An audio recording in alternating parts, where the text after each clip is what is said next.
마음 쉼터에 오신 구독자 여러분, 환영합니다. 오늘 들려드릴 이야기는 이것입니다. 결혼 8년.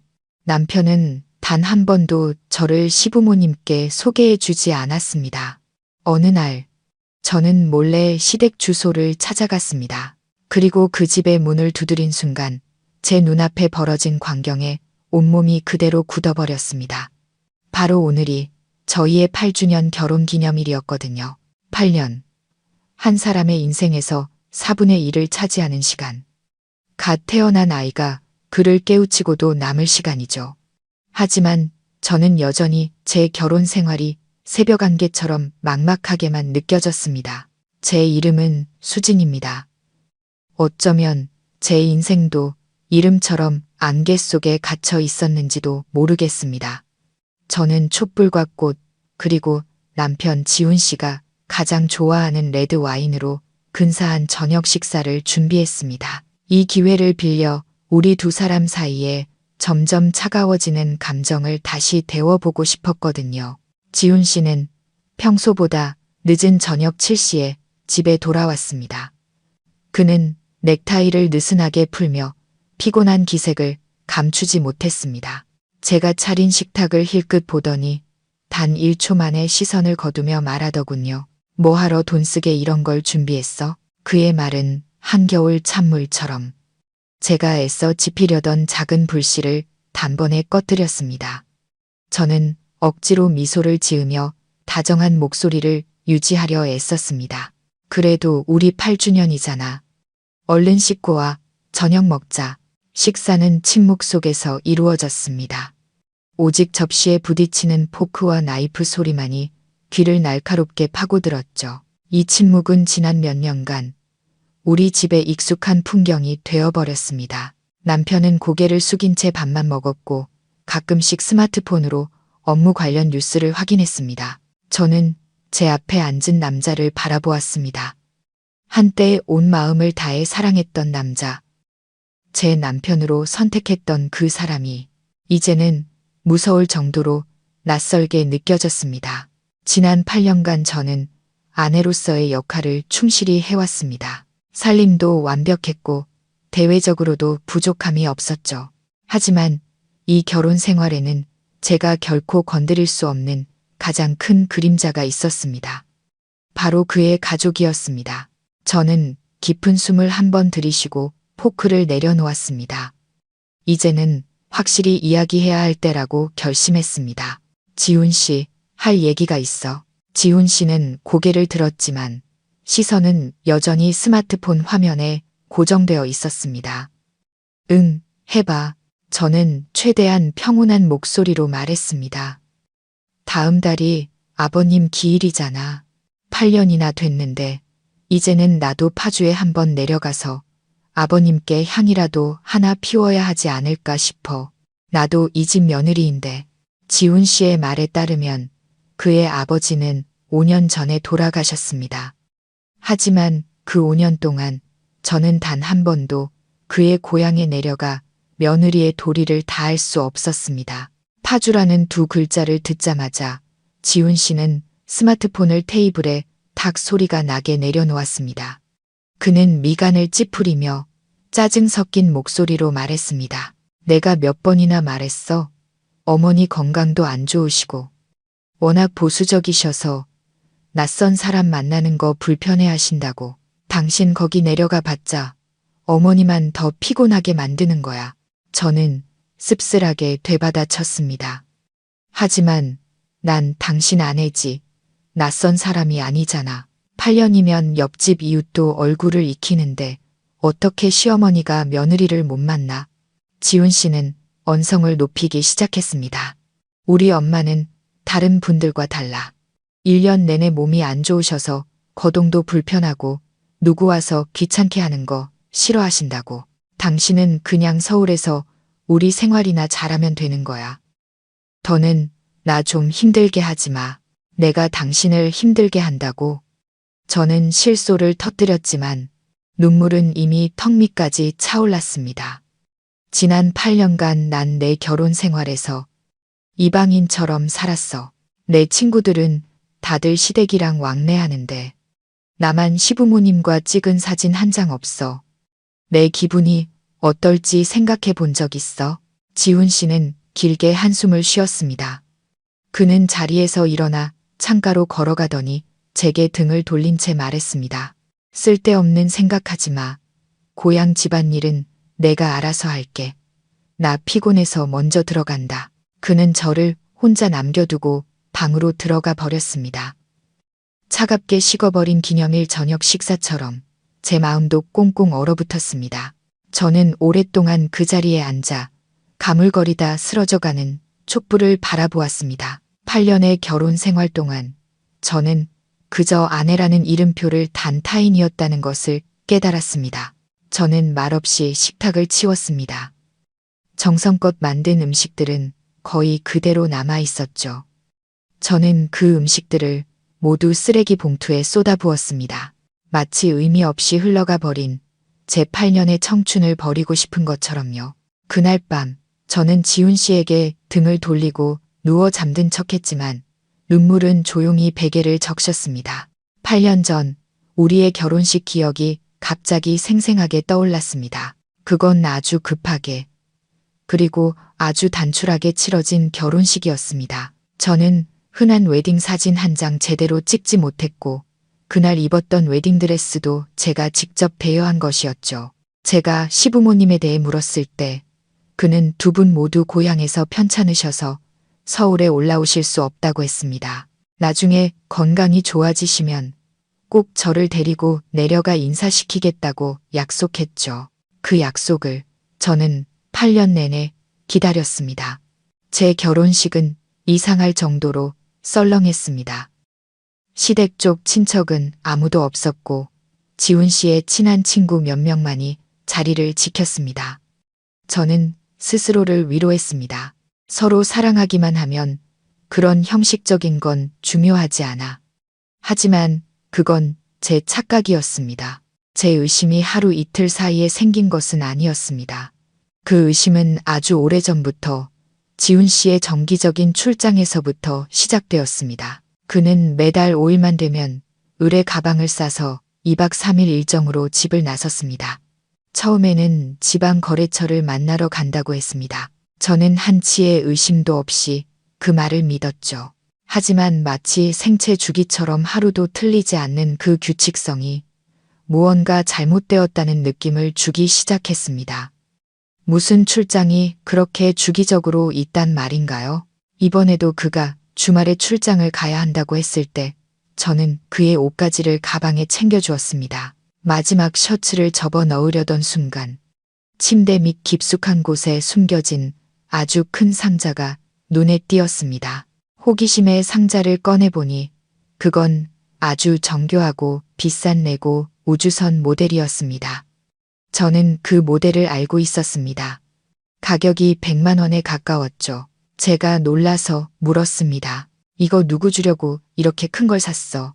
욕실에 있던 지훈 씨가 나와 제가 레고 상자를 들고 있는 것을 보더니 순간 당황한 기색이 역력했습니다. 그는 서둘러 변명했습니다. 아, 이거 팀장님 아들 주려고. 그 녀석 곧 생일인데 이걸 엄청 좋아하거든.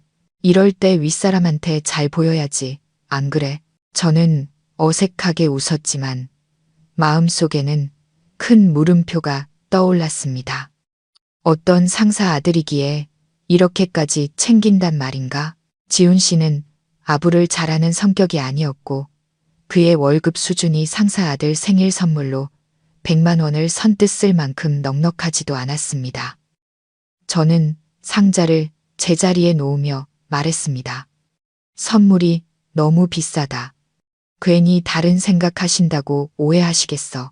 지훈 씨는 허 웃으며 말했습니다. 당신은 걱정이 너무 많아. 자, 가방 이리 줘. 나머진 내가 쌀게. 당신은 나가서 좀 쉬어. 그는 저를 침실 밖으로 떠밀고는 문을 닫았습니다. 그 수상한 태도는 제 의심을 더욱 키웠습니다. 저는 복도에 서서 복잡한 생각에 잠겼습니다. 정기적인 출장, 아이를 위한 고가의 선물, 그리고 파주에 있다는 베일에 쌓인 가족, 이 모든 조각들이 제가 감히 상상조차 해보지 못했던 다른 그림을 그려내고 있는 것 같았습니다. 지훈 씨는 5일 이른 아침에 출장을 떠났습니다. 넓은 집은 갑자기 텅 비어 무섭도록 춥게 느껴졌습니다. 저는 우리가 보금자리라고 부르는 이 아파트 안을 배회했지만 마치 하숙생이 된 기분이었습니다. 100만 원짜리 레고에 대한 의심이 머릿속을 떠나지 않았습니다. 저는 내가 너무 예민한가 봐. 결혼 생활이 식으면 괜한 상상을 하게 되지라며 스스로를 다독였습니다. 남편을 믿지 못한 제 자신을 탓하며 그의 서재를 청소하기 시작했습니다. 지훈 씨가 사적인 공간이 필요하다고 해서 제가 거의 들어가지 않던 곳이었죠. 저는 책장부터 정리했습니다. 지훈 씨는 꽤나 어수선한 사람이어서 책과 회사 서류들이 뒤죽박죽 섞여 있었습니다. 먼지 쌓인 낡은 서류 뭉치를 정리하려다 손을 잘못 놀려 서류 더미 전체를 바닥에 쏟고 말았습니다. 종이들이 사방으로 흩날렸습니다. 저는 한숨을 쉬며 그것들을 줍기 시작했습니다. 계약서들을 주워 모으던 중 그 안에 섞여 있던 A사 용지보다 작은 분홍색 종이 한 장이 제 눈길을 사로잡았습니다. 딱딱한 계약서와는 전혀 다른 느낌이었죠. 심장이 갑자기 쿵쾅거리기 시작했고 불길한 예감이 등골을 타고 흘렀습니다. 저는 떨리는 손으로 그 종이를 집어들었습니다. 그것은 학원비 납입 영수증이었습니다. 굵게 인쇄된 글씨가 제 눈에 똑똑히 박혔습니다. 벨라 국제학교, 파주 캠퍼스. 저는 숨을 멈췄습니다. 파주. 지훈 씨가 늘 가난하고 낙후된 곳이라며 편찮으신 어머니가 계신다고 말했던 그곳이 아니던가. 저는 계속해서 읽어 내려갔습니다. 학생명, 박서아, 2학년 A반, 학기당 수강료, 1,000만 원. 그리고 아래에는 납부 완료 확인 도장이 찍혀 있었습니다. 저는 차가운 바닥에 주저앉았습니다. 온몸이 떨려왔습니다. 1,000만 원, 결코 적은 돈이 아니었습니다. 제 월급 3달치와 맞먹는 금액이었죠. 지훈 씨는 늘 제게 경제가 어렵다고 돈 문제 때문에 아직 아이를 가질 수 없다고 하소연했습니다. 그런데 그는 어떤 아이를 위해 그렇게 큰 돈을 학비로 내고 있었던 겁니다. 그것도 바로 파주에서. 박서아, 이 이름은 누구일까? 그리고 왜 그 아이는 남편이 가난한 시골이라고 묘사한 곳에 있는 비싼 국제학교에 다니고 있는 걸까? 저는 문득 우주선 레고가 떠올랐습니다. 100만 원짜리 장난감, 1,000만 원짜리 학비 영수증. 그가 말한 팀장님 아들이 혹시 이서아라는 아이는 아닐까?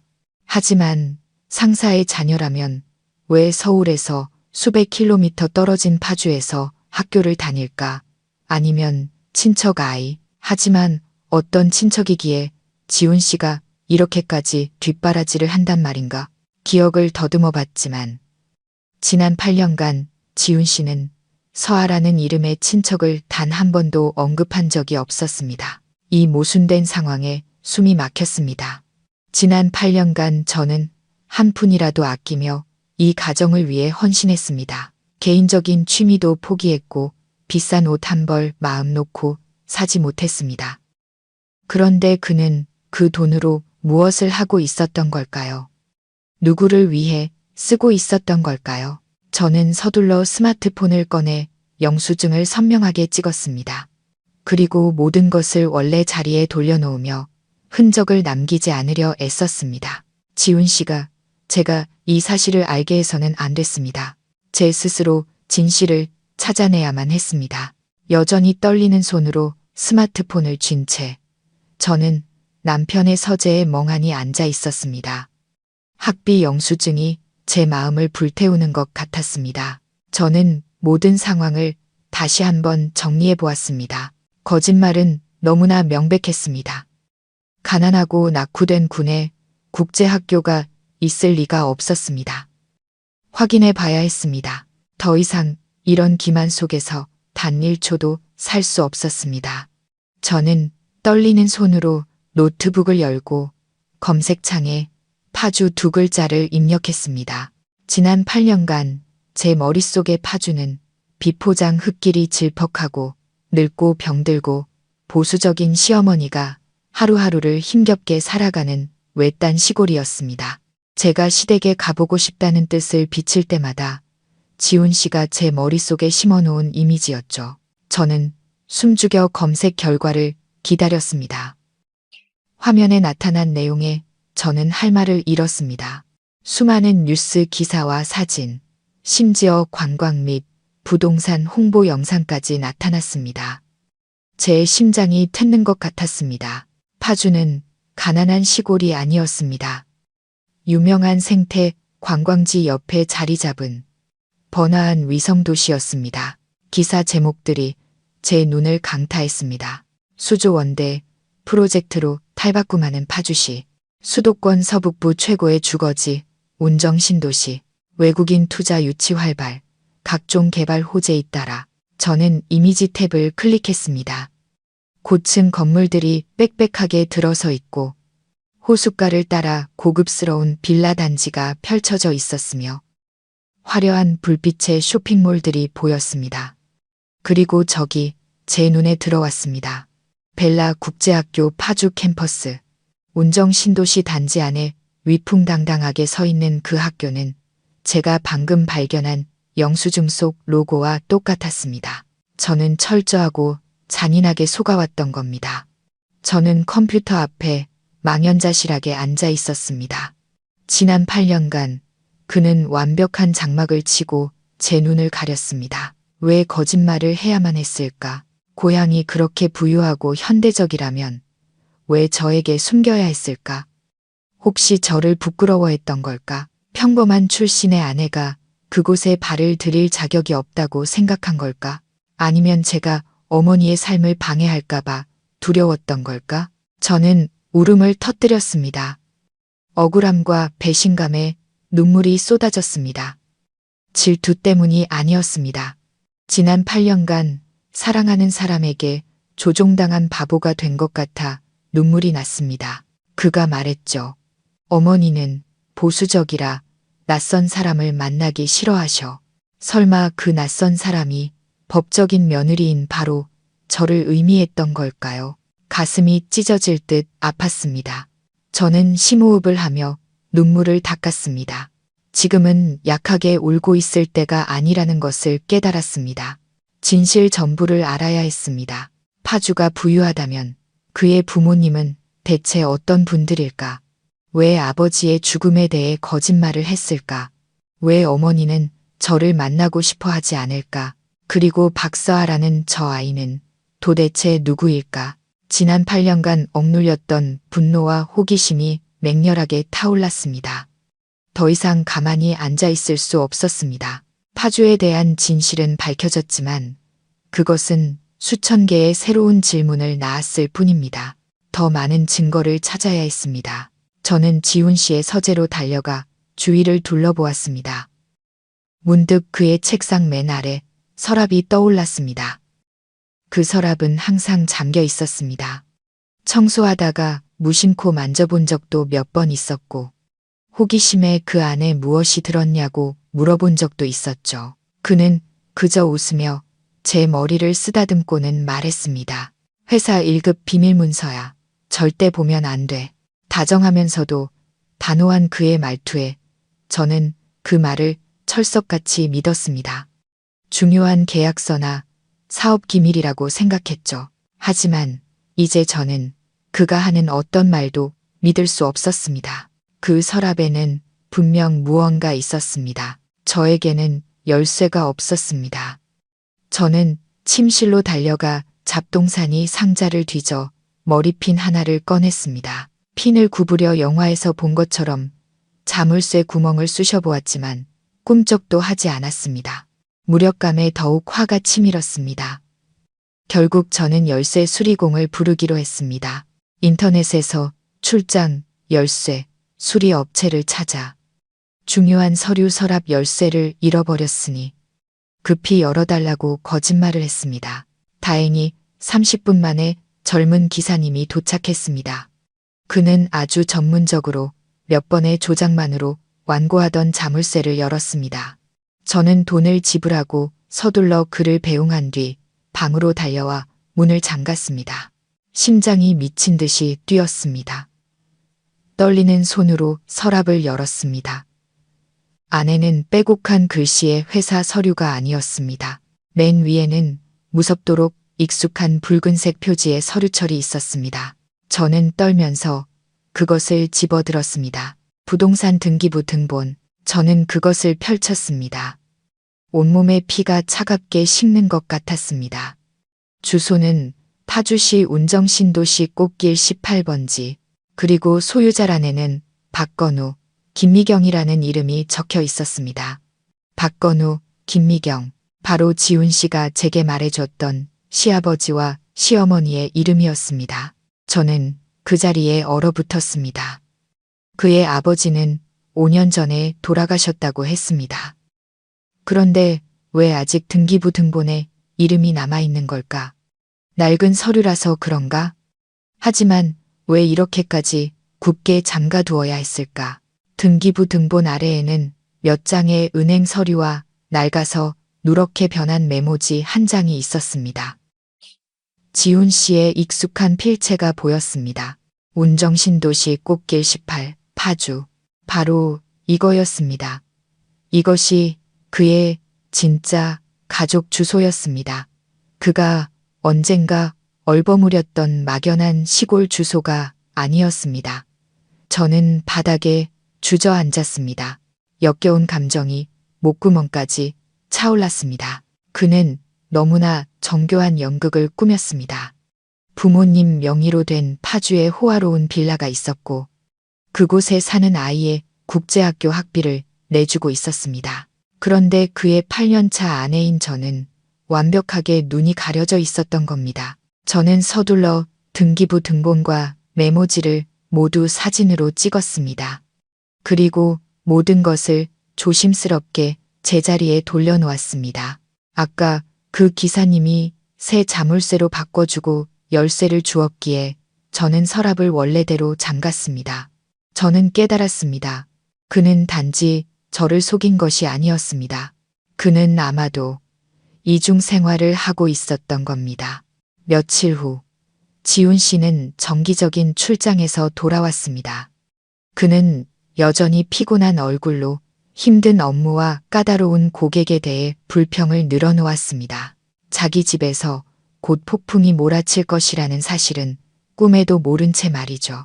그의 어색한 미소와 익숙한 불평을 들으며 제 마음은 무섭도록 공허해졌습니다.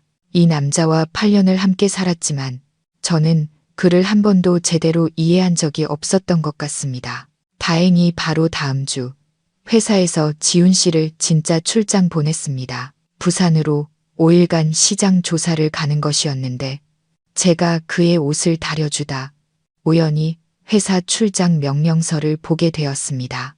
이것이야말로 하늘이 준 기회였습니다.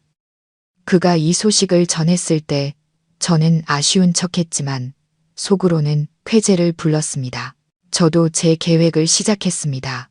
그날 저녁 식사 때 저는 지훈 씨에게 말했습니다. 여보, 이번 주말에 회사에서 스트레스 풀라고 근처 리조트로 1박 2일 워크숍을 간대.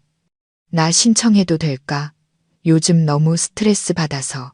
지훈 씨는 아마 자신의 출장 생각에 빠져 있었거나 아니면 제가 집에 없는 것을 반겼는지 즉시 고개를 끄덕였습니다. 응, 다녀와. 가서 바람 좀 쐬고 와. 당신 요즘 안색도 안 좋아 보여. 저는 짐을 쌌습니다. 하지만 휴가를 위한 원피스가 아니었습니다. 저는 진실과 마주할 준비를 했습니다. 금요일 아침 지훈 씨가 부산으로 떠나자마자 저는 곧장 버스를 탔습니다. 파주로 갈 것이었습니다. 꽃길 18번지의 그 집이 도대체 어떤 곳인지 알아야 했습니다. 시부모님은 정말 살아계신지, 그리고 그 보수적이고 병약한 시어머니는 어떤 모습인지 말입니다. 가는 길에 저는 고급 수입 과일 가게에 들렀습니다. 처음으로 시댁에 인사드리러 가는 며느리의 모습으로 가장 당당하게 보이고 싶었습니다. 저는 가장 비싼 선물 세트를 골랐습니다. 지훈 씨의 말처럼 늙고 병약한 분이 드시고 기운을 차릴 만한 신선한 과일들로 가득 찬 바구니였죠. 블랙 사파이어 포도, MB 사과, 한국배, 이 선물 바구니에만 30만 원 가까이 썼습니다. 화려한 선물 바구니를 보며 저는 스스로를 비웃었습니다. 내가 지금 무슨 짓을 하고 있는 걸까? 지훈 씨의 거짓말에 대한 증거를 손에 쥐고 있었지만 마음 깊은 곳에서는 여전히 가느다란 희망의 불씨가 꺼지지 않고 있었습니다. 혹시 무슨 오해가 있는 건 아닐까 하고요. 그곳에 도착했을 때 부유한 집에 사는 까다롭고 도도한 시어머니를 만나게 되기를 바랐습니다. 그래서 그가 저의 평범한 집안 배경 때문에 자격지심을 느껴 저를 숨겨왔던 것이기를요. 설령 그것이 진실이라 해도 받아들일 수 있었습니다. 제가 두려운 것은 제가 오랫동안 생각해온 최악의 시나리오가 바로 진실일까 봐 두려웠습니다. 떠나기 전날 밤, 저는 거의 잠을 이루지 못했습니다. 수천 가지 질문이 머릿속을 맴돌았습니다. 지난 8년간 나에게 무슨 잘못이 있었을까? 내가 부족해서, 예쁘지 않아서, 부유하지 않아서 그가 나를 이렇게 대했던 걸까? 다음 날 아침, 저는 가방을 들고 조용히 우리 집을 나섰습니다. 무거운 과일 바구니와 그보다 몇 배는 더 무거운 마음을 안고 파주로 가는 첫 차에 몸을 실었습니다. 저는 스스로를 속여왔습니다. 제 결혼 생활은 괜찮다고 지훈 씨가 저를 고향에 데려가지 않는 것은 그럴 만한 이유가 있어서라고, 까다로운 시어머니로부터 저를 보호하고 싶어서라고요. 저는 머릿속으로 파주의 모습을 그려보았습니다. 붉은 흙먼지가 날리는 비포장도로, 양옆으로는 논밭이 펼쳐져 있고 시부모님의 집은 분명 낡고 허름한 단층집일 것이라고요. 그리고 병약한 그의 어머니는 대청마루에 앉아 의심의 눈초리로 저를 쳐다볼 것이라고요. 저는 그런 경멸을 받을 각오가 되어 있었습니다. 그가 여전히 나를 사랑하기만 한다면 조금 참는 것은 괜찮다고 스스로에게 다짐했습니다. 버스가 1시간 남짓 달려 터미널에 멈췄습니다. 파주 시외 버스터미널에 오신 것을 환영합니다라는 큰 간판이 눈에 들어왔습니다. 저는 버스에서 내렸습니다. 하이힐을 신은 발이 조금 휘청거렸지만 저를 비틀거리게 한 것은 신발이 아니라 눈앞의 광경이었습니다. 붉은 흙길은 어디에도 없었습니다. 이곳은 깨끗하고 현대적으로 지어진 버스 터미널이었고 밖으로는 아스팔트가 평평하게 깔린 도로가 펼쳐져 있었습니다. 저는 어리둥절하게 주위를 둘러보았습니다. 편의점, 유명 프랜차이즈 카페, 심지어 작은 쇼핑몰까지 보였습니다. 저는 택시를 잡고 목소리가 떨리지 않게 애쓰며 말했습니다. 운정신도시 꽃길로 가주세요. 중년의 택시 기사님은 백미러로 저를 보더니 아주 익숙한 주소라는 듯 별다른 질문 없이 고개를 끄덕였습니다. 차가 움직이기 시작하자 저는 제 눈을 믿을 수 없었습니다. 차는 번화한 거리를 지나고 깔끔하게 정비된 공원을 통과했습니다. 그리고 그때 저는 길가에 거대한 광고판을 보았습니다.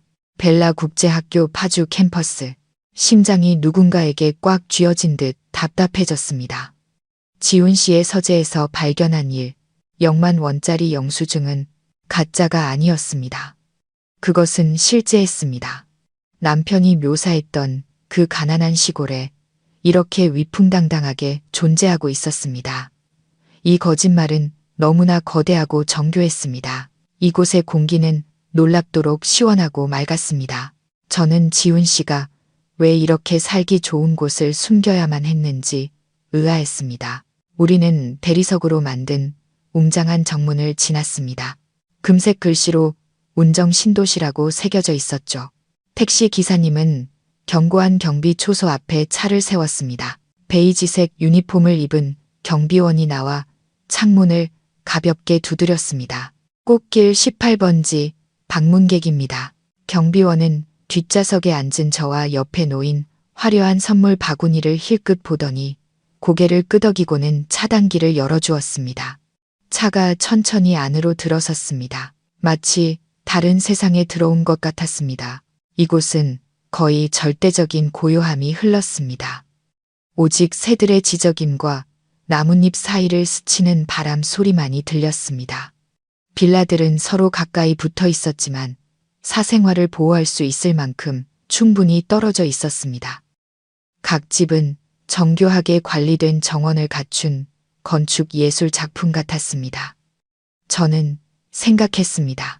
나의 그 보수적이고 병약한 시어머니가 이런 집들 중 한 곳에 살고 계신다고 생각할수록 헛웃음이 나왔습니다. 제가 사치스럽다고 생각했던 30만 원짜리 과일 바구니가 이 풍경 속에서는 초라하고 어울리지 않게 보였습니다. 차가 속도를 줄이더니 멈춰 섰습니다. 기사님이 뒤를 돌아보며 말했습니다. 다 왔습니다. 손님, 꽃길 18번지 빌라입니다. 저는 택시비를 내면서 손을 너무 심하게 떨어 지갑을 놓칠 뻔했습니다.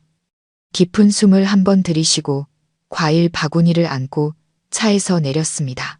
저는 18번지 집 앞에 섰습니다. 그 집은 제가 상상했던 것보다 훨씬 더 화려했습니다.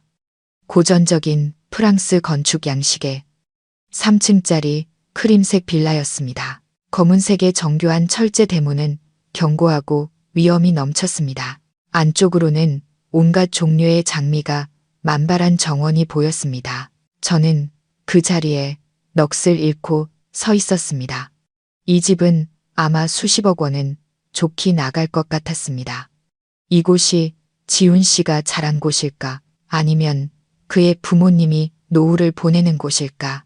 만약 그들이 이 정도로 부유하다면 왜 그는 서울에서 저와 평범한 삶을 살아야 했을까?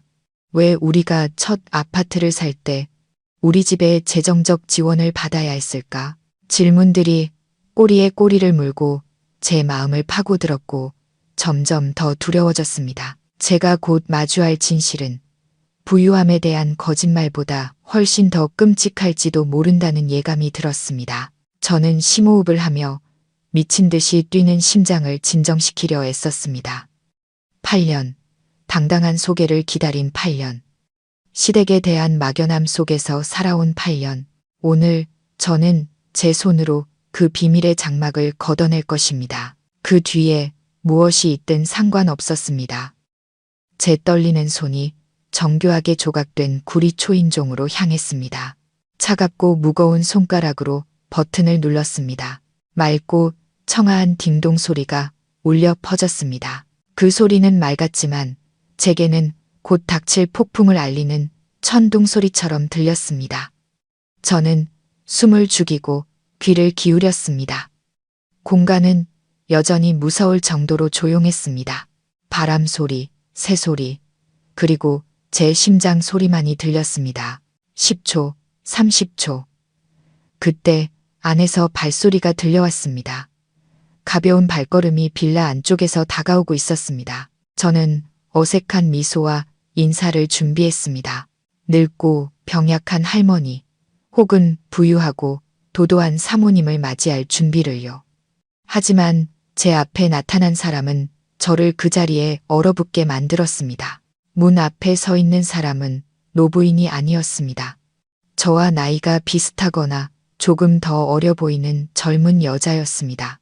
그녀는 길고 검은 머리를 어깨까지 늘어뜨린 아주 온화하고 복스러운 인상의 미인이었습니다. 심플한 크림색 실크 홈웨어를 입고 있었지만 우아하고 고급스러운 분위기가 풍겼습니다. 그녀는 저를 한번 보고 제가 가슴에 안고 있는 과일 바구니를 한번 보더니 당황스럽고 의아한 표정으로 부드럽게 물었습니다. 누구 찾으세요? 저는 마치 못 박힌 듯 서서 목이 바싹 말라 아무 말도 할 수 없었습니다.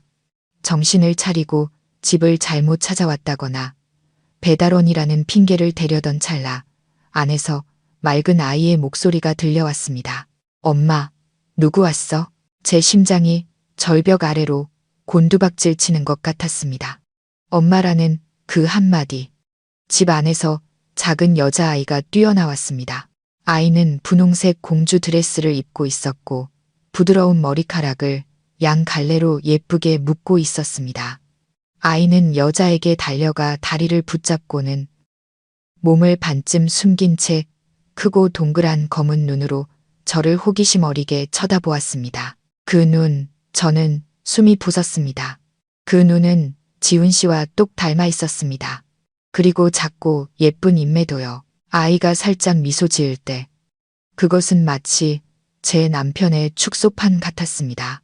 그 순간 제 세상이 무너져 내렸습니다. 8년.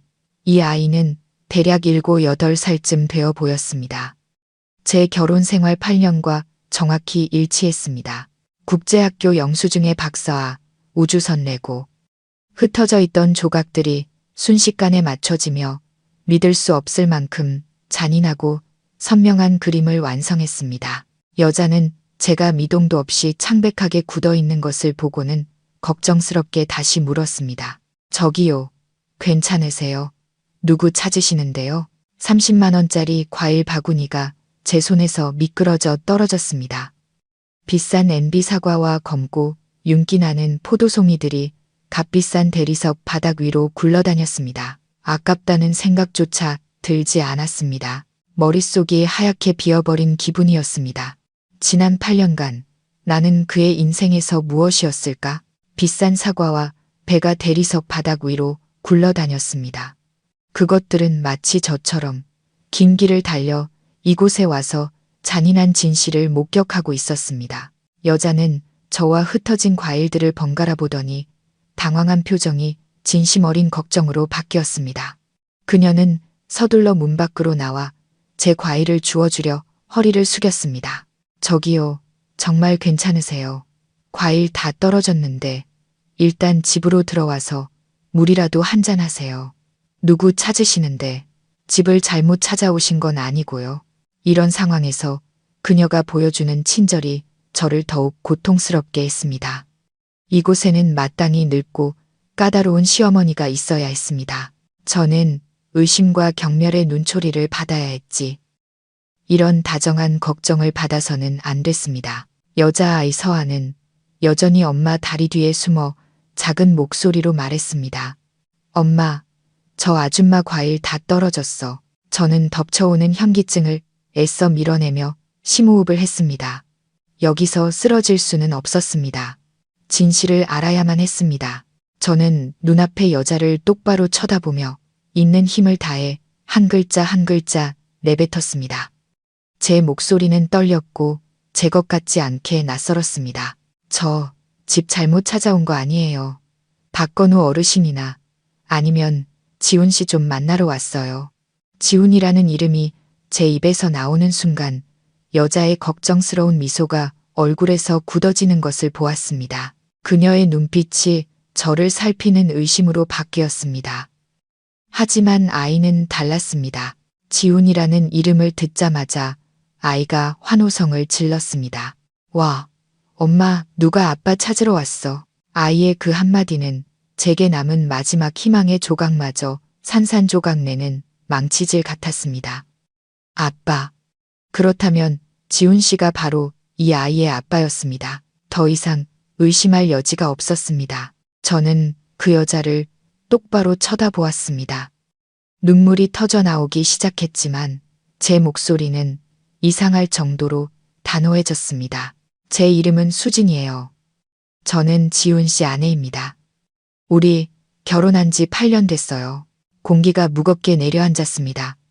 바람마저 멈춘 듯 했습니다. 여자의 얼굴에서 미소, 걱정, 의심이 모두 사라지고 그 자리에는 극도의 경악과 혼란만이 남았습니다. 그녀는 마치 제가 다른 세상에서 나타난 유령이나 정신병원에서 탈출한 미치광이를 보는 듯한 눈으로 저를 쳐다보았습니다. 그녀는 더듬거리며 목이 졸린 듯한 목소리로 말했습니다. 지금 뭐라고 하셨어요? 누구시라고요?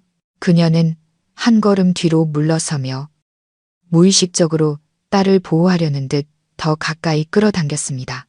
우리는 문 앞에 망연자실하게 서 있었습니다. 두 여자, 한 아이, 그리고 바닥에 흩어진 수입 과일들. 그것은 제 어리석음을 증명하는 증거였습니다. 시어머니의 마음을 사려던 30만 원짜리 선물은 이제 믿을 수 없는 진실의 증거물이 되어버렸습니다.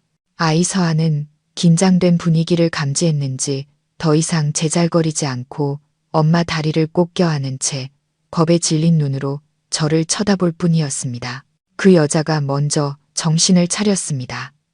얼굴은 여전히 창백했지만 다정함은 사라지고 진지하고 경계심 가득한 표정이 그 자리를 대신했습니다. 그녀는 저와 텅 빈 길가를 번갈아 보더니 말했습니다. 일단 큰 오해가 있는 것 같으니 안으로 들어오시죠.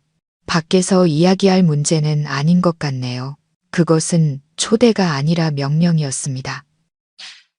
여전히 부드러웠지만 무게가 실린 목소리였죠. 저는 텅 빈 기계처럼 고개를 끄덕였습니다. 도망쳐야 할지, 울부짖어야 할지 알 수 없었습니다. 다만 모든 것을 알기 전에는 떠날 수 없다는 것만은 분명했습니다. 저는 기계적으로 과일 더미를 지나 그녀를 따라 빌라 안으로 들어섰습니다. 집 안은 상상했던 것보다 훨씬 더 화려했습니다. 바닥은 눈부신 하얀 대리석이었고 높은 천장에서는 거대한 크리스탈 샹들리에가 빛을 뿜어내고 있었습니다. 모든 가구는 비싸고 고급스러워 보였습니다. 이곳이 지훈 씨가 저에게 숨겨왔던 세상이었습니다. 제 월급, 제 저축이 이곳으로 흘러들어온 걸까요? 그녀는 저를 거실로 안내했습니다. 거실은 저와 지훈 씨가 사는 아파트 전체가 들어갈 만큼 넓었습니다. 그리고 그때 저는 그것을 보았습니다. 거실에서 가장 중요한 자리에 유럽풍 벽난로 위에 걸려있는 한 장의 웨딩 사진. 금색으로 도금된 정교한 액자 속에 담긴 대형 웨딩 사진이었습니다. 심장이 샜고 온몸에 힘이 빠져나가는 것 같았습니다. 저는 그 자리에 멈춰 서서 더 이상 걸을 수 없었습니다. 사진 속에는 지훈 씨가 있었습니다. 그는 세련된 하얀색 턱시도를 입고 머리를 단정하게 빗어 넘긴 채 환하게 웃고 있었습니다. 지난 8년간 제가 단 한 번도 본 적 없는 진심으로 행복해 보이는 미소였습니다. 그는 여자의 허리를 감싸 안고 있었습니다. 그녀는 순백의 웨딩드레스를 입고 베일을 쓴 채 그의 어깨에 다소 곳이 기대어 있었습니다. 그들은 정말 잘 어울렸고 행복해 보였습니다. 숨을 쉴 수가 없었습니다. 그 사진은 반박할 수 없는 증거였습니다. 제 모든 희망과 자기 기만을 산산조각 냈습니다. 이건 오해가 아니었습니다. 이것은 진실, 잔혹한 진실이었습니다. 그녀는 제가 사진의 시선을 고정한 채 굳어있는 것을 보았습니다. 그녀의 표정 또한 저만큼이나 복잡했습니다. 그녀는 벨벳 소파를 가리키며 이미 떨리기 시작한 목소리로 말했습니다. 수진 씨, 맞으시죠? 일단 앉으세요. 정말 무슨 일인지 모르겠네요. 하지만 저는 앉지 않았습니다. 저는 떨리는 손가락으로 사진을 가리켰습니다. 목이 메어 간신히 한마디를 내뱉었습니다. 저건, 그녀는 제 손가락이 가리키는 곳을 보고는 다시 저를 쳐다보았습니다. 그녀는 평정을 되찾으려는 듯 깊은 숨을 들이쉬고는 한 글자 한 글자 또박또박 말했습니다. 저희 웨딩 사진이에요. 그녀의 말은 부드럽게 울렸지만 그 파괴력은 엄청났습니다. 저는 쓰러지지 않기 위해 소파 팔걸이를 꽉 붙잡아야 했습니다. 저는 벽에 걸린 완벽한 웨딩 사진에서 창백하지만 침착함을 유지하려는 그녀의 얼굴로 시선을 옮겼습니다. 그리고 제 시선은 문가에 멈췄습니다. 엄마에게 혼나고 나서 안으로 빼꼼히 고개를 내밀고 있는 서아. 지훈 씨의 눈을 가진 그 아이. 모든 것이 너무나 명백했습니다. 그녀는 제 안의 무너짐을 이해한 듯 딸에게 단호하게 말했습니다. 서아야, 엄마가 방에 가서 놀라고 했지. 얼른 올라가. 그녀의 목소리는 조금 엄격했습니다. 아이는 울상을 지으며 돌아서 계단을 뛰어 올라갔습니다. 작은 발소리가 멀어졌습니다. 거실에 우리 둘만 남게 되자 공기는 더욱 숨 막히게 변했습니다. 그녀는 앉지 않고 제 맞은편에 서서 가슴에 팔짱을 꼈습니다. 방어적인 자세였죠. 그녀의 눈빛은 더 이상 걱정이 아니라 의심과 약간의 두려움이 섞인 경계심이었습니다. 그녀는 목소리를 가다듬고 말했습니다. 수진 씨, 지훈 씨 아내라고 하셨죠. 증거라도 있나요? 증거? 제 8년의 청춘. 그와 함께 살고 그 가정을 위해 헌신했던 8년. 그것이 증거가 아니고 무엇이란 말인가. 분노가 고통을 밀어내고 솟구치기 시작했습니다. 저는 떨리는 손으로 핸드백을 열었습니다. 손이 너무 떨려 지퍼조차 제대로 열 수 없었습니다. 심호흡을 하며 겨우 평정을 되찾고 지갑을 꺼냈습니다. 지갑 안에는 제가 항상 간직해온 사진 한 장이 있었습니다. 저는 그 사진을 유리로 된 티 테이블 위에 올려놓았습니다. 그것은 저와 지훈 씨의 유일한 웨딩 사진이었습니다. 평범한 스튜디오에서 급하게 찍은 작은 10x15cm 사이즈의 사진. 사진 속에서 저는 대여한 웨딩드레스를 입고 순진하게 활짝 웃고 있었습니다. 지훈 씨는 심플한 정장을 입고 제 옆에 서서 웃고 있었죠. 하지만 이제 벽에 걸린 웨딩 사진 속 그의 미소와 비교해보니 저를 향한 그의 미소가 얼마나 어색하고 공허했는지 비로소 깨달을 수 있었습니다. 제 목소리는 쉰 소리가 났습니다. 우리는 8년 전 10월에 서울에서 결혼했어요. 그는 부모님이 편찮으셔서 못 올라오신다고 했어요. 어머니가 보수적이셔서 며느리 만나는 걸 꺼린다고도 했고요. 저는 더 이상 말을 잇지 못했습니다. 그녀는 테이블 위에 놓인 사진을 내려다보았습니다. 그녀의 눈이 커졌습니다. 그녀는 손으로 입을 막고 비틀거리더니 맞은편 소파에 주저앉았습니다. 그녀는 저와 사진을 번갈아 보며 마치 자신에게 말하듯 중얼거렸습니다. 8년 전 10월, 그러고는 고개를 번쩍 들어 저를 보았습니다. 그녀의 눈은 저와 똑같은 공황 상태에 빠져 있었습니다. 그럴 리가 없어요. 제 이름은 혜진이에요. 그녀는 흐느꼈습니다. 저랑 지훈 씨도, 우리도 결혼한 지 8년 됐어요. 그 고백은 무겁고 유독한 공기 속에 떠다녔습니다. 2명의 아내, 1명의 남편. 8년, 저도 혜진 씨의 말을 따라했습니다. 제 목소리는 완전히 텅 비어 있었습니다. 이것은 단순한 외도 이야기가 아니었습니다.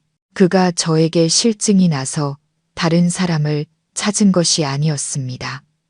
이것은 철저히 계획된 평행한 기만이었습니다. 값비싼 벨벳 소파에 앉은 혜진 씨는 처음의 침착함과는 달리 저 못지않게 공황 상태였습니다. 그녀의 아름다운 얼굴 위로 눈물이 흐르기 시작했습니다. 그녀는 더 이상 저를 방어하거나 의심하지 않았습니다. 그녀는 마치 같은 참호에 빠진 동지를 보는 눈으로 저를 보았습니다. 그녀는 떨리는 목소리로 물었습니다. 수진 씨, 10월에 결혼하셨다고요? 저는 기계적으로 고개를 끄덕였습니다. 입안이 썼습니다. 네, 10월 20일에요. 혜진 씨는 오열하기 시작했습니다. 그녀는 두 손에 얼굴을 묻고 어깨를 심하게 떨었습니다. 그녀의 울음소리가 호화로운 거실의 정적을 갈랐습니다. 그녀는 흐느끼며 말했습니다. 맙소사. 우리는 8월에 결혼했어요. 8월 15일에 수진 씨보다 겨우 2달 먼저요. 2달. 머릿속이 핑 돌았습니다. 저의 그 급했던 결혼식이 떠올랐습니다. 부모님이 편찮으시다는 지훈 씨의 핑계도요. 모든 것이 잔인할 정도로 명확해졌습니다. 그는 8월에 이곳 파주에서 혜진 씨와 성대한 결혼식을 올렸을 겁니다. 부모님과 친척들의 축복 속에서요. 그리고 불과 2달 뒤 서울에서 저와 단출한 결혼식 연극을 꾸민 겁니다. 부모님이 편찮다는 핑계로 그들의 부재를 덮으면서요. 맙소사. 이 남자는 사람이 아니었습니다. 그는 악마였습니다. 치밀하게 계산하고 지독히도 잔인한 악마. 그는 지난 8년간 두 개의 삶을 동시에 살아왔던 겁니다. 혜진 씨는 눈물범벅이 된 얼굴을 들었습니다. 그녀는 고통과 절망이 가득한 눈으로 저를 보았습니다. 그 사람은 저한테 서울에서 대기업 프로젝트 팀장으로 일한다고 했어요. 일이 너무 바쁘고 스트레스가 심해서. 그래서 한 달에 며칠밖에 집에 못 온다고. 혜진 씨의 말은 제 심장을 찌르는 바늘 같았습니다. 온몸에 피가 깎는 기분이었습니다. 저는 마치 먼 곳에서 들려오는 듯한 목소리로 물었습니다. 며칠, 그게 혹시 월초였나요? 혜진 씨는 영문을 모르겠다는 표정으로 고개를 끄덕였습니다. 네, 맞아요. 보통 매달 5일부터 3, 4일 정도 집에 있다가요. 어떻게 아셨어요? 저는 웃음을 터뜨렸습니다. 메마르고 원망스러운 웃음소리가 거실 전체에 울려 퍼졌습니다. 그제야 제 눈에서도 눈물이 쏟아져 내렸습니다. 왜냐하면 저는 눈물 사이로 이를 갈며 말했습니다. 그 날들이 바로 그가 저에게 출장을 가야 한다고 말했던 날들이니까요.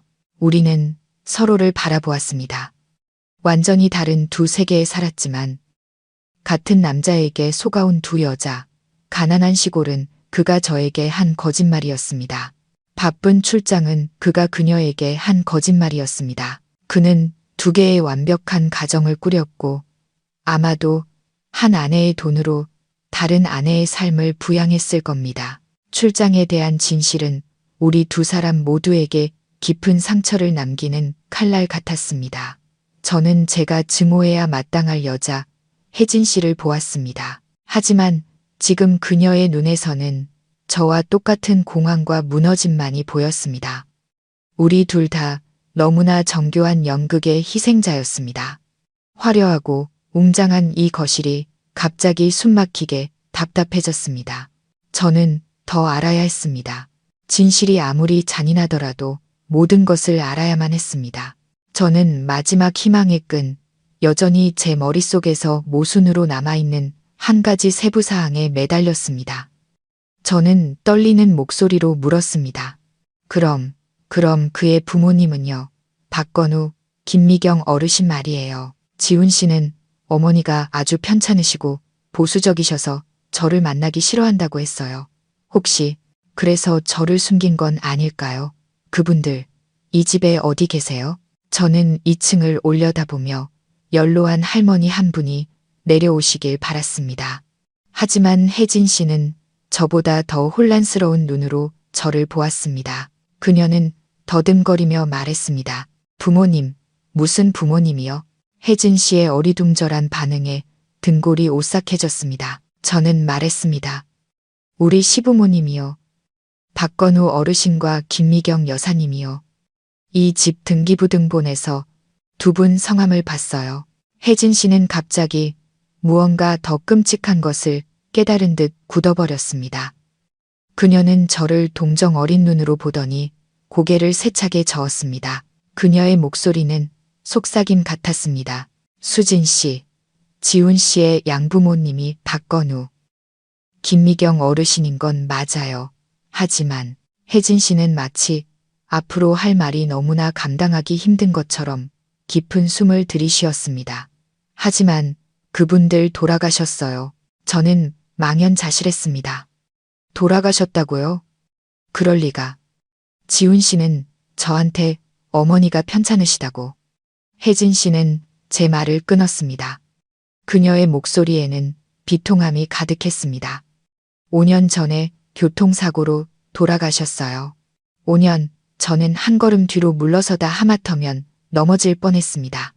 5년 동안 그는 병든 시어머니라는 연극을 꾸며 저를 속여왔던 겁니다. 문득 기억이 났습니다.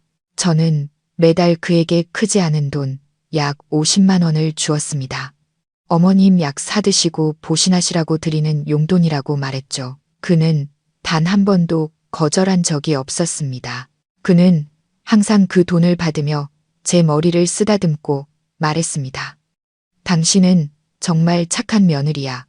어머니가 아시면 정말 기뻐하실 거야. 맙소사. 그는 제 돈, 죽은 사람을 위한 약값을 받아 챙겼던 겁니다. 그는 저를 속이고 고인까지 기만했습니다. 혜진 씨는 제가 무너지는 것을 보고 제 공포를 확인시켜 주려는 듯 말을 이었습니다. 이 집은 어르신들이 남겨주신 게 맞아요. 지훈 씨의 유산이죠. 이제야 알겠습니다. 제가 발견한 등기부등본은 상속 서류였던 겁니다. 그가 그것을 잠가둔 이유는 제가 그의 부유함을 알까봐 두려워서가 아니라 그의 부모님이 이미 이 세상에 없다는 사실을 알까봐 두려웠던 것입니다. 저는 소파에 넋을 잃고 앉아 눈물이 채 마르지 않은 혜진 씨를 보았습니다. 그녀 역시 속고 있었다는 것을 깨달았습니다. 제 목소리는 메말라 있었습니다. 매달 5일, 시계처럼 정확하게. 그는 저한테 지방으로 2박 3일 출장을 간다고 했어요. 매달 그랬죠. 저는 씁쓸한 웃음을 지었습니다. 저는 그를 걱정했어요. 셔츠를 다려주고 길 조심하라고 건강 챙기라고 술 너무 많이 마시지 말라고 당부했죠. 제가 제 손으로 다른 아내, 다른 가정을 만나러 가는 남편의 짐을 싸준 셈이에요. 이보다 더한 아이러니가 있을까요? 그가 출장에서 돌아왔을 때의 모습이 떠올랐습니다. 항상 피곤해 보였지만 눈에는 묘한 기쁨과 만족감이 서려 있었죠.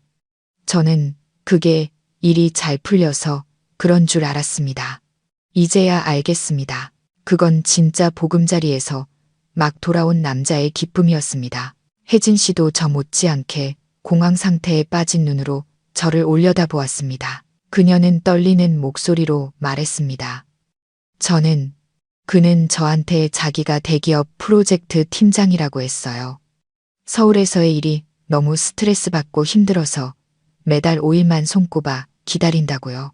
집에 와서 쉬고 집밥 먹고 아이랑 놀고 싶다고, 쉬고 싶다고 저는 되뇌었습니다. 그럼 내 세상, 내 아파트, 내 인생이 바로 그가 출장을 가는 곳이었군요. 그리고 당신의 세상. 이 빌라가 그가 집에 와서 쉬는 곳이었고요. 나는 일이었고 당신이 가족이었군요. 지난 8년간 그는 완벽한 이중 생활을 해왔습니다. 서울에서는 성실하게 일하는 남편, 알뜰한 아내를 둔 남자의 역할을 했습니다. 파주에서는 성공한 남편, 아내와 자식을 사랑하는 모범적인 가장의 역할을 했죠. 혜진 씨도 상황을 파악하기 시작했습니다. 그녀는 속삭였습니다. 그럼 그가 야근해야 한다고, 갑자기 손님 접대해야 해서 집에 못 들어온다고 했던 밤들은 수진 씨와 함께 있었던 거군요. 저는 대답 대신 고개를 끄덕였습니다. 우리는 서로를 바라보았습니다. 원래는 불구대천의 원수여야 할 두 여자가 이제는 그 남자의 잔인함을 누구보다 잘 이해하는 유일한 두 명의 피해자가 되어 있었습니다. 우리는 그의 거짓된 삶에 두 조각으로 전락해 버렸습니다. 그는 제 시간을 이용해 그녀에게 보상했고 아마도 제 돈을 이용해 그녀를 위한 가정을 꾸렸을 겁니다. 혜진 씨, 아이 이름이 박서아 맞죠? 혜진 씨는 제가 딸의 이름까지 아는 것을 의아해하며 고개를 끄덕였습니다. 네, 서아 맞아요. 어떻게? 목이 메었습니다. 그렇다면 맞았습니다. 50만 원짜리 영수증은 모르는 사람의 것이 아니었습니다. 저는 떨리는 목소리로 말했습니다. 제가 아이 학비 영수증을 봤어요. 벨라 국제학교 한 학기에 1,000만 원. 그는 저한테 팀장님 아들 학비를 내주는 거라고 했어요. 혜진 씨는 망연자실했습니다. 그녀는 저를 보더니 무언가 깨달은 듯 거실 구석을 가리켰습니다. 그곳에는 붉은색 원목으로 만든 와인 캐비닛 뒤에 포장도 뜯지 않은 큰 상자가 있었습니다. 저는 그것을 즉시 알아보았습니다. 그리고 저 우주선 내고도요. 저는 상자를 가리켰습니다. 그거 100만 원짜리예요. 그것도 팀장님 아들 선물이라고 했어요. 혜진 씨는 벌떡 일어나 방구석으로 달려가 레고 상자를 뚫어지게 쳐다보았습니다. 그리고는 저를 돌아보았죠. 그녀의 눈은 공포로 가득 차 있었습니다. 이래고 지난 5일에 가져왔어요. 서아 생일 선물 미리 주는 거라고. 아이가 너무 좋아했는데 주말에 자기가 돌아오면 그때 뜯게 하겠다고 했어요. 그녀는 비틀거리며 소파로 돌아왔습니다. 그리고 학비. 한 학기에 1,000만 원 맞아요. 자기가 능력이 좋아서 돈을 많이 버니까 딸은 최고의 학교에 보내고 싶다고 했어요. 회사에서 일부 지원도 해준다고 했고요. 맙소사. 그럼 이 모든 게. 혜진 씨는 말을 끝맺지 못했지만 우리 둘 다 이해했습니다. 팀장님 아들은 아무명이었을 뿐입니다. 바로 자기 딸을 가리키는 아무명. 그는 우리 돈, 아니 정확히는 제 돈으로 딸의 사치스러운 선물과 비싼 학비를 대고 있었던 겁니다. 지난 8년간 제가 아이 이야기를 꺼낼 때마다 지훈 씨가 어떻게 반응했는지 떠올랐습니다. 그는 번번이 말을 잘랐습니다. 우리 아직 경제적으로 불안정하잖아. 몇 년만 더 기다리자. 지금 아이 낳으면 아이까지 고생이야. 경제적으로 불안정. 저는 씁쓸하게 웃었습니다. 그가 경제적으로 불안정하다고 말하면서 자기 딸의 국제학교 학비로 한 학기에 1,000만 원을 기꺼이 썼습니다. 아이가 고생할까봐 걱정된다면서 자기 딸에게는 100만 원짜리 레고를 사주었습니다. 그는 아이를 원하지 않았던 게 아니었습니다. 단지 저와의 사이에서 아이를 원하지 않았을 뿐입니다. 여기까지 드러난 진실은 제가 감당하기에는 너무 벅찼습니다. 이것은 단순한 감정적인 충격이 아니었습니다. 이것은 금전적인 사기였고 소름 끼치도록 냉정한 계산이었습니다. 저는 모든 것을 다시 정리하기 시작했습니다. 제 월급, 지훈 씨의 월급. 지난 8년간 저는 외국계 회사에서 일했습니다. 제 월급은 항상 400만 원 수준이었죠. 지훈 씨는 중소기업에 다녔고 늘 월급이 적다고 200만 원밖에 안 된다고 불평했습니다. 그리고 매달 제게 생활비로 150만 원을 주었죠. 월급이 더 높은 저는 기꺼이 가정의 대부분 비용을 책임졌습니다. 우리 아파트 할부금, 공과금, 식비, 모든 것을 제 손으로 해결했습니다.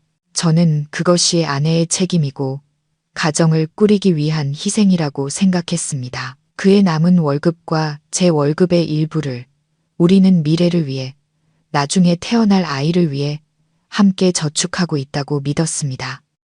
저는 떨리는 눈으로 혜진 씨를 보았습니다. 마지막 질문을 해야만 했습니다. 혜진 씨, 그는 자기가 대기업 팀장이라고 했다면서요. 그럼 매달 당신과 아이에게 생활비는 꼬박꼬박 줬나요?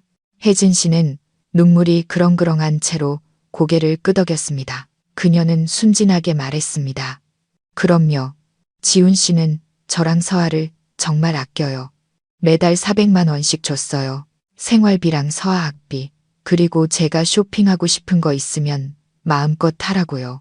자기는 집에서 아이나 잘 돌보면 된다고, 바깥일은 자기가 다 알아서 하겠다고 했어요. 그리고 혜진 씨는 망설이다 말을 이었습니다. 서울에 있는 집은 회사에서 무료로 제공해주는 사택이라 자기한테는 돈이 전혀 안 든다고 했어요. 400만 원. 저는 비틀거렸습니다.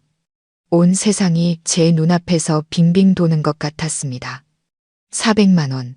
그 금액은 제 월급에서 기본적인 생활비를 뺀 거의 전액이었습니다.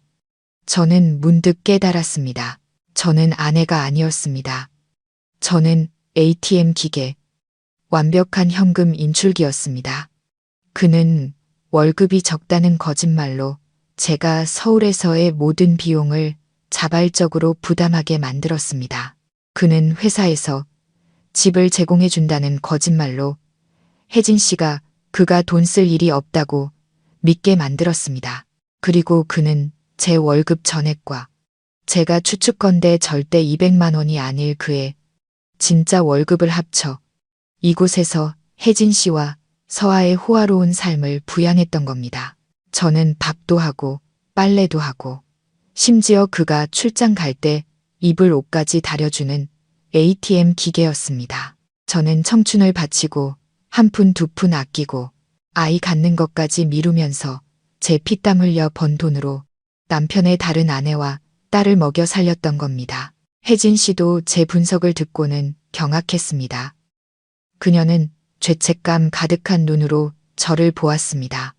맙소사. 그럼 그가 제게 준 돈이 수진 씨 돈이었단 말이에요? 그녀도 깨달은 겁니다. 그녀는 단지 아내가 아니라 다른 여자의 희생 위에서 살고 있었다는 것을요. 우리 둘 다 그 남자에 의해 그의 완벽한 금융 사기극의 꼭두각시로 변해버렸습니다. 저와 혜진 씨는 더 이상 울지 않았습니다. 아마도 고통이 너무 크고 진실이 너무 잔인해서 눈물이 말라버렸나 봅니다. 우리는 그저 서로를 바라보았습니다. 상대방의 눈에서 저는 제 자신의 비참한 모습을 똑똑히 보았습니다. 한 명은 서울에, 다른 한 명은 신도시에, 한 명은 성실한 ATM 기계, 다른 한 명은 평온한 안식처. 지훈 씨는 모든 것을 너무나 완벽하게, 잔인할 정도로 완벽하게 설계했습니다. 저는 일어나서 당장 이곳을 떠나야 한다고 생각했습니다. 서울로 돌아가 그 남자를 기다렸다가 뺨이라도 한 대 갈겨야 한다고 생각했습니다. 하지만 제가 그러기도 전에 숨 막히는 정적을 깨는 자동차 엔진 소리가 들려왔습니다. 익숙한 엔진 소리, 지난 8년간 수백 번도 더 들었던 특유의 브레이크 소리. 저는 깜짝 놀라 창밖을 보았습니다. 혜진 씨도 저 못지않게 당황했습니다. 그녀는 중얼거렸습니다. 오늘 아직 28일인데 왜 벌써 돌아왔지? 심장이 얼음덩이에 던져진 것 같았습니다. 맞습니다. 오늘은 28일, 지훈 씨는 부산으로 출장 중이었습니다. 그는 제게 그렇게 말했습니다. 그가 여기에 있을 리가 없었습니다. 하지만 저 자동차 소리는 분명히 그였습니다. 혜진 씨의 직감도 마찬가지였을 겁니다. 우리 둘은 동시에 벌떡 일어났습니다. 혜진 씨는 두려움 가득한 눈으로 저를 보았고 저는 분노와 호기심 그리고 일종의 기대감이 뒤섞인 채 그녀를 보았습니다. 이 연극이 어떻게 막을 내릴지 저는 기다리고 있었습니다. 현관문이 열리고 지훈 씨가 들어섰습니다.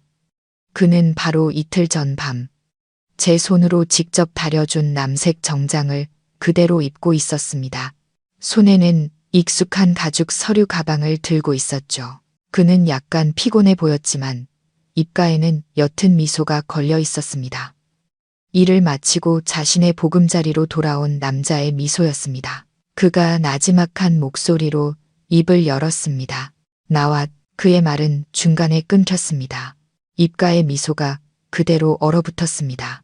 그는 거실 중앙에 굳어서 있는 혜진 씨를 보았고 이내 시선을 돌려 저를 발견했습니다. 서울에 있어야 할 아내, 워크숍에 갔어야 할 아내를 말입니다. 그는 문 앞에 못 박힌 듯 서 있었습니다. 손에 들려있던 가죽 가방이 쿵 소리를 내며 대리석 바닥으로 떨어졌습니다. 그 소리는 무서운 정적 속에서 건조하고 선명하게 울려 퍼졌습니다. 그 순간 시간은 멈춘 듯 했습니다. 우리는 보이지 않는 삼각형의 세 꼭지점에 서 있었습니다. 지훈 씨, 혜진 씨, 그리고 저, 우리가 함께 남편이라고 부르던 그 남자는 얼굴색이 변한 채 문 앞에 서 있었습니다. 방금 전에 피곤함은 사라지고 그 자리에는 숨길 수 없는 극도의 공황과 경악만이 남았습니다. 그는 저를 보고 다시 혜진 씨를 보고 또다시 저를 보았습니다. 마치 자신의 눈을 믿을 수 없다는 듯 자신이 공들여 쌓아 올린 두 개의 평행세계가 눈앞에서 산산조각 나는 것을 목격하는 사람처럼요. 침묵을 깬 것은 혜진 씨였습니다. 그녀는 한 걸음 뒤로 물러서며 떨리는 목소리로 물었습니다. 당신, 지훈 씨, 왜 벌써 왔어요? 하지만 지훈 씨는 그녀에게 대답하지 않았습니다. 그의 두 눈은 여전히 제게 고정되어 있었습니다. 이제는 그라고 불러야 할 남자. 지난 8년간 저를 속여온 그 남자. 그의 목이 바싹 마른 듯 했습니다. 그는 마른 침을 삼키고는 질문 하나를 던졌습니다. 지독히도 아이러니한 질문. 마땅히 제가 그에게 던져야 할 질문을 말입니다. 그는 저를 보며 말했습니다. 수진아, 네가 왜 여기 있어? 저는 웃음을 터뜨렸습니다. 메마르고 씁쓸한 웃음소리가 호화로운 거실에 울려 퍼졌습니다. 내가 왜 여기 있냐고? 저는 그를 뚫어지게 쳐다보며 한때 사랑했던 남편의 익숙한 흔적을 찾아보려 애썼습니다. 하지만 아니었습니다. 제 앞에는 낯선 사람, 천재적인 연기자만이 서 있을 뿐이었습니다. 저는 한 걸음 앞으로 나아가며 놀라울 정도로 침착한 제 목소리에 스스로 놀라며 말했습니다. 그 질문은 내가 당신한테 해야 할 것 같은데, 지훈 씨, 당신 여기서 뭐 하는 거예요? 저는 지훈 씨라는 호칭을 의도적으로 강조했습니다. 저와 혜진 씨가 함께 부르는 그 이름을요. 혜진 씨도 이제 어느 정도 평정을 되찾은 듯 했습니다. 첫 충격이 지나가자 분노가 그 자리를 차지했습니다. 그녀는 저를 한번 보고는 지훈 씨에게 돌아서서 소리쳤습니다. 지훈 씨, 설명해봐. 이분이 자기가 당신 아내래. 당신이랑 결혼한 지 8년이나 됐다고 하잖아. 이게 어떻게 된 거냐고. 말 좀 해보라고. 지훈 씨는 당황했습니다. 그의 이마에 땀이 송골송골 맺혔습니다. 그는 손을 내저으며 상황을 무마하려 했습니다. 혜진아, 진정해. 그리고 수진아, 너는 일단 서울로 먼저 가 있어. 할 얘기 있으면 우리 집에 가서 하자. 여기서 소란 피우지 말고. 그는 여전히 우리를 분리하려고 했습니다. 여전히 그 두 개의 세계를 유지하고 싶어 했습니다. 여전히 제가 이곳에 소란을 피우러 왔다고 8년 전에 그 바보 같은 저라고 생각했습니다. 그는 제게 다가와 제 손을 잡고 이곳 그의 진짜 보금자리에서 저를 끌어내려 했습니다. 저는 그의 손을 뿌리쳤습니다. 그의 손길이 역겹게 느껴졌습니다. 집에 가자고. 저는 비웃으며 그의 눈을 똑바로 쳐다보았습니다. 어느 집? 내가 허리띠 졸라매며 할부금 갚고 있는 그 아파트? 아니면 내 돈으로 지은 이 빌라? 지훈 씨는 제 날 선 반응에 멈칫했습니다. 아마 8년 만에 처음 보는 제 모습이었을 겁니다. 그는 더듬거렸습니다. 수진아, 너 무슨 헛소리야. 너 워크숍 간다며. 어떻게 여길. 나 미행했어. 그는 여전히 오해받은 남편 역할을 계속하려 했습니다. 그는 혜진 씨를 향해 그녀를 안심시키려는 듯 말했습니다. 혜진아, 이 사람 말 듣지 마. 그냥 옛날 회사 동료인데 무슨 오해가 있었나 봐. 동료? 혜진 씨가 눈물을 쏟아내며 소리쳤습니다. 8년 전에 결혼한 동료? 웨딩 사진까지 있는 동료? 아니, 그게 아니고. 지훈 씨는 허둥대기 시작했습니다. 그의 연극이 무너지고 있었습니다. 그는 혜진 씨와 저를 번갈아 보며 어떻게 둘러대야 할지 몰라 안절부절 못했습니다. 저는 더 이상 참을 수 없었습니다. 그의 거짓된 얼굴을 1초도 더 보고 싶지 않았습니다. 저는 핸드백 지퍼를 열고 그 분홍색 종이, 그의 서재에서 발견했던 그 종이를 꺼냈습니다. 아무 말 없이 유리티 테이블로 다가가 그 종이를 탁 소리가 나게 내리쳤습니다. 저는 한 글자 한 글자 또박또박 말했습니다. 옛날 동료, 딸의 학비를 한 학기에 1,000만 원씩이나 파주 벨라 국제학교에 내주는 그런 동료 말인가요? 지훈 씨는 영수증을 뚫어지게 쳐다보았습니다. 그의 얼굴이 종이처럼 하얗게 질렸습니다. 이 증거 앞에서 모든 거짓말과 변명은 무의미해졌습니다. 그는 더 이상 부인할 수 없었습니다.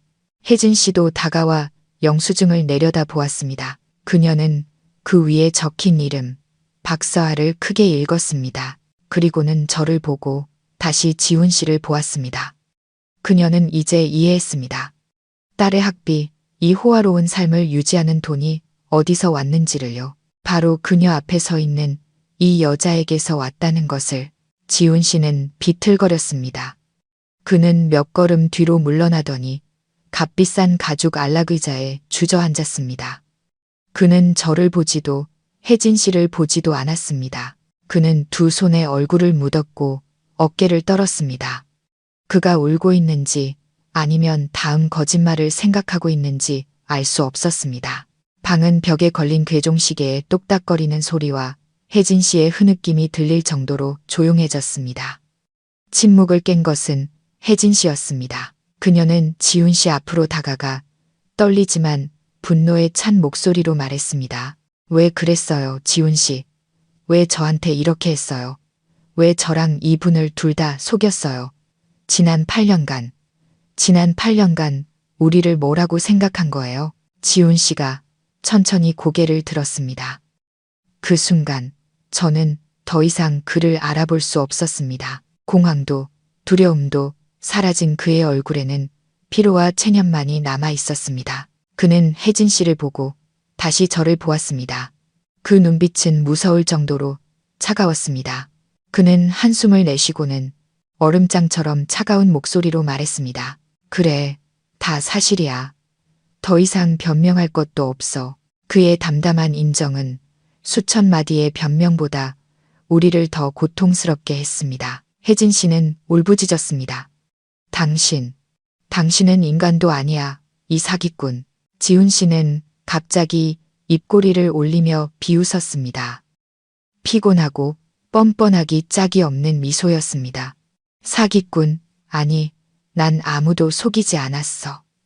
그는 잠시 말을 멈추고는 우리 둘을 똑바로 쳐다보며 평생 잊을 수 없는 한마디를 내뱉었습니다.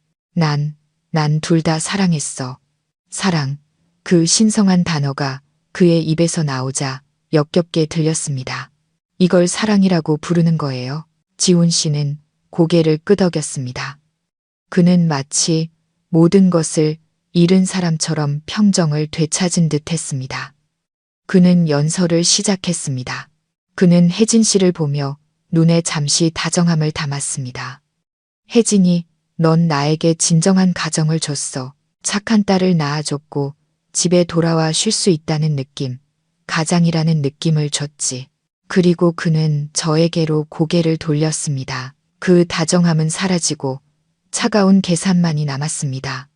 그리고 수진이, 그는 말을 멈췄습니다. 수진이, 넌 정말 멋진 아내였어. 똑똑하고 돈도 잘 벌고 정말 든든한 버팀목이었지. 그는 말을 이었습니다. 난 둘 다 필요했어. 남자는 가정과 커리어가 모두 필요하거든. 혜진이는 내 가정이고 그는 저를 보며 말했습니다. 넌 내 커리어야. 저는 그 자리에 얼어붙었습니다. 이제야 이해했습니다. 커리어. 저는 아내가 아니라 커리어였습니다. 저는 그의 따뜻한 가정을 꾸리기 위한 금광이자 경제적인 버팀목이었던 겁니다. 그의 고백은 사과가 아니었습니다. 그것은 그의 탐욕과 이기심에 대한 변명이었습니다. 그는 아내 역할을 할 혜진 씨가 필요했고 ATM 기계 역할을 할 제가 필요했던 겁니다. 저는 그가 다른 여자와 행복을 쌓아 올리는 동안 그의 뒤를 받쳐주는 버팀목이었습니다. 저는 웃음을 터뜨렸습니다. 제 웃음소리는 스스로 듣기에도 무섭게 들렸습니다. 저는 지훈 씨, 아니 이제는 그를 똑바로 쳐다보며 얼음장처럼 차가운 목소리로 말했습니다. 커리어. 내 희생을 커리어라고 부르는 거야. 내 8년의 청춘, 우리가 가족이라고 부르던 것을 위해 내가 허리띠 졸라매며 번 돈을 당신의 커리어라고 부르는 거냐고. 그는 더 이상 아무것도 숨기려 하지 않는 듯 했습니다. 완벽한 가면이 벗겨지자 다시 쓸 생각조차 없어 보였습니다. 그는 어깨를 으쓱하며 잔인할 정도로 태연하게 말했습니다. 네가 뭐라고 부르든 상관없어. 수진아, 현실적으로 생각해봐. 남자가 뭐가 필요하겠어. 돌아와서 쉴 수 있는 평온한 안식처가 필요하지. 그리고 보다시피 혜진이가 나한테 그걸 줬어. 그는 석상처럼 굳어서 있는 혜진 씨를 가리켰습니다. 그리고 그 가정을 꾸리기 위한 든든한 경제적 기반도 필요하지. 넌 내 역할을 아주 잘 해냈어. 내 역할을 잘 해냈다고. 저는 거의 소리치다시피 말했습니다. ATM 기계 역할을 말하는 거야? 혜진 씨도 이제 모든 것을 이해한 듯 했습니다. 그녀의 배신감은 빠르게 경멸로 바뀌었습니다. 그녀는 지훈 씨를 보며 분노로 떨리는 목소리로 말했습니다. 당신은 저 여자 돈으로 나랑 우리 아이를 먹여 살린 거야. 당신이 매달 나한테 준 400만 원이 수진 씨 돈이었어. 지훈 씨는 혜진 씨를 보며 약간의 짜증을 드러냈습니다. 누구 돈이든 무슨 상관이야. 내가 번 돈이고 수진이가 자발적으로 나한테 준 거야. 그걸로 내 가족을 돌봤는데 뭐가 문제야? 난 두 가정의 가장이었어. 자발적. 저는 울부짖었습니다. 8년간 억눌렸던 울분이 폭발했습니다. 당신은 나한테 월급이 200만 원이라고 거짓말했어. 가난한 시골에 계신 어머니가 편찮다고 거짓말해서 내가 매달 돌아가신 분 약값을 보내게 만들었어. 경제가 어려워서 아이를 가질 수 없다고 거짓말하면서 내 돈 50만 원으로 당신 딸 국제학교 학비를 냈어. 그걸 자발적이라고 부르는 거야? 저는 그에게 다가가 얼굴을 똑바로 쳐다보았습니다. 지훈 씨, 그건 사랑도 아니고 커리어도 아니야. 그건 사기라고 부르는 거야. 사기라는 두 글자에 공기가 팽팽하게 당겨졌습니다. 지훈 씨는 벌떡 일어났습니다. 체념했던 피곤함은 사라지고 극도의 분노가 그 자리를 차지했습니다. 박수진, 말 조심해. 지난 8년간 내가 너한테 못해준 거 있어. 내가 너한테 명분도 주고 서울에서 살게 해줬잖아. 뭘 더 바라는 거야? 그는 제게 은혜를 베풀었다고 생각하고 있었습니다. 뭘 더 바라냐고? 저는 차갑게 웃었습니다. 제 웃음소리는 처량하게 들렸습니다. 공평함을 바래. 당신이 나한테 한 모든 짓에 대해 대가를 치르게 하고 싶어. 저는 그를 보고는 혜진 씨를 힐끗 쳐다보았습니다.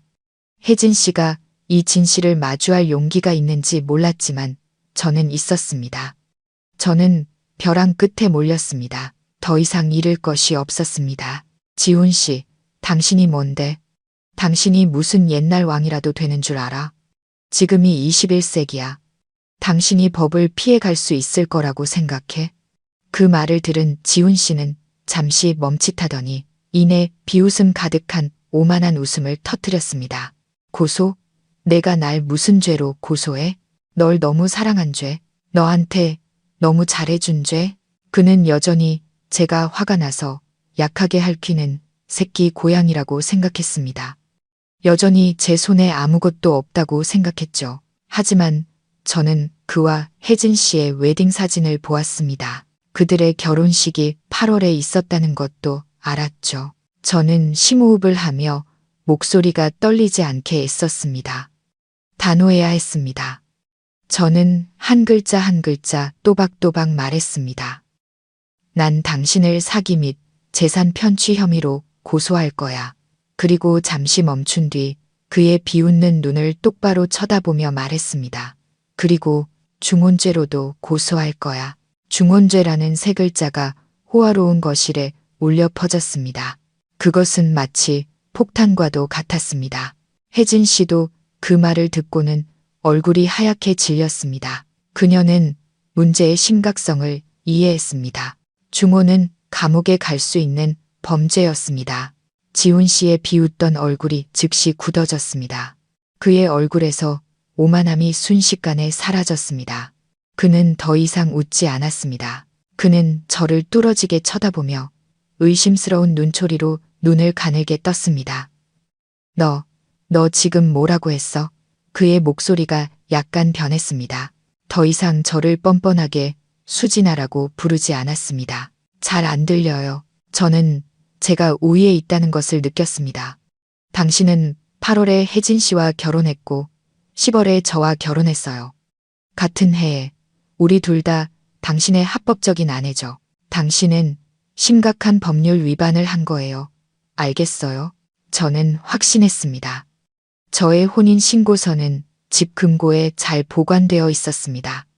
그것은 반박할 수 없는 증거였습니다. 혜진 씨도 떨고 있었습니다. 그녀는 저를 보고 다시 지훈 씨를 보았습니다. 지훈 씨, 이분 말이 사실이에요. 당신, 이분하고도 정말 결혼했어요. 그럼 나는 뭐예요? 혜진 씨는 공황 상태에 빠졌습니다. 그녀는 만약 제가 첫 번째 합법적인 아내라면 자신의 결혼에 문제가 생길 수 있다는 것을 깨달았습니다. 궁지에 몰린 지훈 씨는 중혼죄가 얼마나 심각한지 잘 알고 있었습니다. 그것은 단지 체면을 잃는 문제가 아니었습니다. 그것은 그의 모든 경력을 파괴하고 감옥에 가는 것이었습니다. 그는 방 안을 서성거리며 머리를 쥐어뜯기 시작했습니다. 방금 전에 뻔뻔한 평정심은 완전히 사라졌습니다. 저는 공황 상태에 빠진 그 남자를 보았습니다. 그는 자신이 똑똑하다고 모든 것을 통제할 수 있다고 생각했겠죠. 하지만 그는 하늘의 그물은 넓고 성기지만 결코 놓치지 않는다는 것을 잊었던 겁니다. 그는 스스로 무덤을 팠습니다. 방 안의 공기는 칼로 베일듯 팽팽해졌습니다. 지훈 씨는 여전히 서성거리며 제가 알아들을 수 없는 무언가를 중얼거렸습니다. 그는 탈출구를 찾고 있었습니다. 그는 중혼죄가 모든 것을 파괴할 것이라는 것을 알았습니다. 저는 얼음장처럼 차가운 마음으로 그를 보았습니다. 지난 8년간 그는 자신의 계산으로 제 인생을 파괴했습니다. 이제 그는 바로 그 계산에 대한 대가를 치러야 했습니다. 혜진 씨도 흐느끼고 있었습니다. 그녀는 의자에 주저앉아 절망적인 눈으로 지훈 씨를 보았습니다. 말해봐요. 제발 말해봐요. 왜 그런 짓을 했냐고요. 지훈 씨가 갑자기 멈춰 섰습니다. 그는 방 중앙에 서서 고개를 들었습니다. 그리고 저는 그의 눈빛에서 무언가 변하는 것을 보았습니다.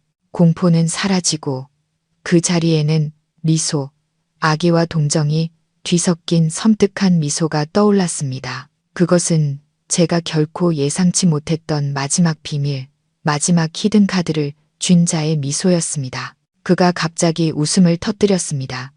그의 웃음소리는 침묵보다 더 무서웠습니다. 그는 눈물이 날 정도로 허리가 굽을 정도로 웃었습니다. 그는 저를 손가락으로 가리키며 웃음 사이로 말했습니다. 고소? 중혼죄로 고소한다고? 수진아, 아이고 수진아. 넌 너무 순진해. 정말 너무 순진해. 저는 멈칫했습니다. 그의 미소에 등골이 오싹해졌습니다. 불길한 예감이 덮쳐왔습니다. 당신, 그게 무슨 뜻이에요? 지훈 씨. 그만 웃고 똑바로 말해요. 혜진 씨도 두려움에 소리쳤습니다. 지훈 씨는 눈물을 닦고 천천히 제게 다가왔습니다. 그는 절대적인 승리자의 눈빛으로 저를 보았습니다. 그가 저에게 투자를 설득할 때 보았던 바로 그 눈빛이었습니다.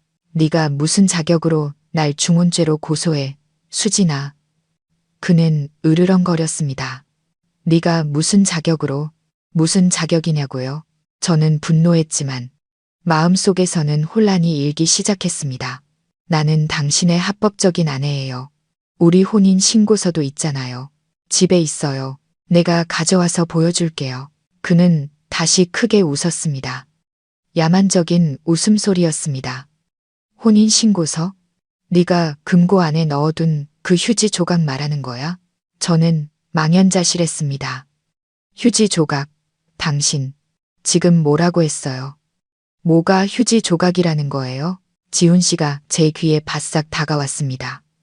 그는 속삭였지만 한 글자 한 글자가 수천 개의 칼날처럼 제 고막을 찔렀습니다. 그의 목소리에는 악의가 가득했습니다. 아직도 모르겠어, 수진아. 내가 어떻게 날 중혼죄로 고소하겠어? 그는 잠시 멈추고는 마치 진리를 하사하는 듯 또박또박 말했습니다. 나와 혜진이의 결혼은 진짜고 합법적이야. 그는 뒤로 물러서며 저를 보고 비웃었습니다. 하지만 너, 수진아, 법적으로 넌 단 한 번도 내 아내였던 적이 없어. 단 한 번도 내 아내였던 적이 없어. 그 말은 2번의 결혼식, 8살짜리 아이, 제가 ATM 기계였다는 사실보다 더 잔혹했습니다. 그 6글자는 지난 8년간의 제 존재를 완전히 부정했습니다. 온몸에 힘이 빠져나갔습니다. 저는 비틀거리며 벨벳 소파 팔걸이를 꽉 붙잡았습니다. 그러지 않았다면 이 차가운 대리석 바닥에 쓰러졌을 겁니다. 아니야. 그럴 리가 없어. 저는 목이 쉰 소리로 울부짖었습니다. 거짓말 마. 우리 신고했잖아. 똑똑히 기억해. 구청에 가서 서명하고 서류도 받았잖아. 어떻게 가짜일 수가 있어. 그날의 기억은 급하게 치러졌지만 여전히 제 머릿속에 선명했습니다. 믿을 수가 없었습니다. 지훈 씨는 동정 어린 눈으로 저를 보았습니다. 이제 저는 완벽한 패배자였습니다. 그는 맞은편 안락 의자에 앉아 여유롭게 물 한 잔을 따랐습니다.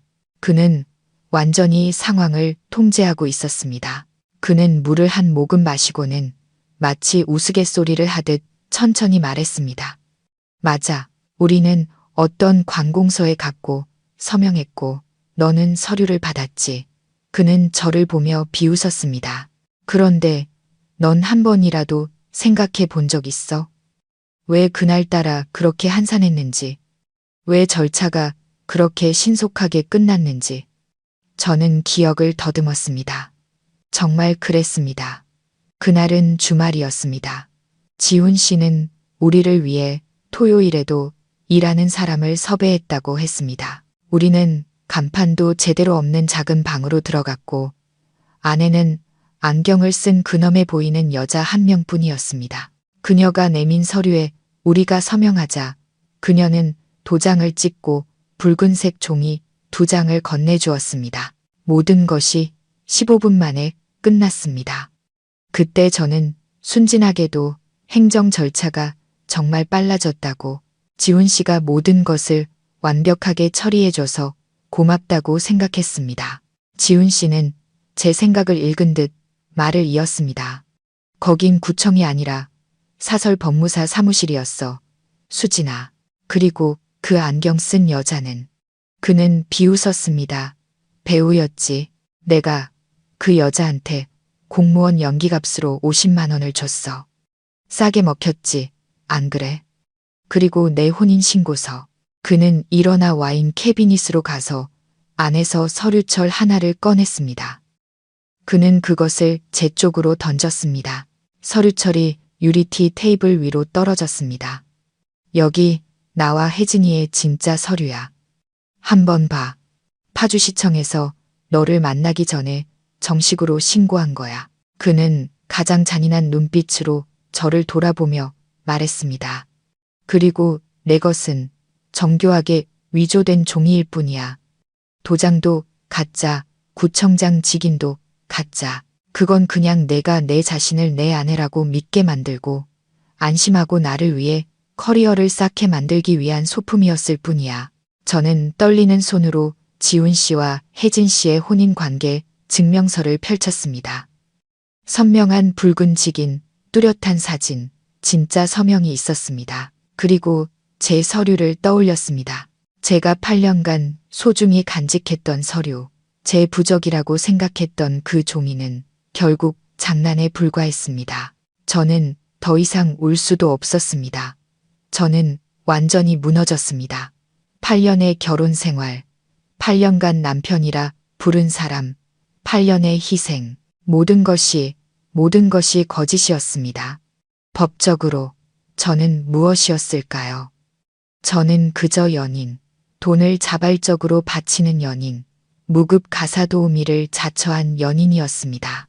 법적으로 넌 단 한 번도 내 아내였던 적이 없어.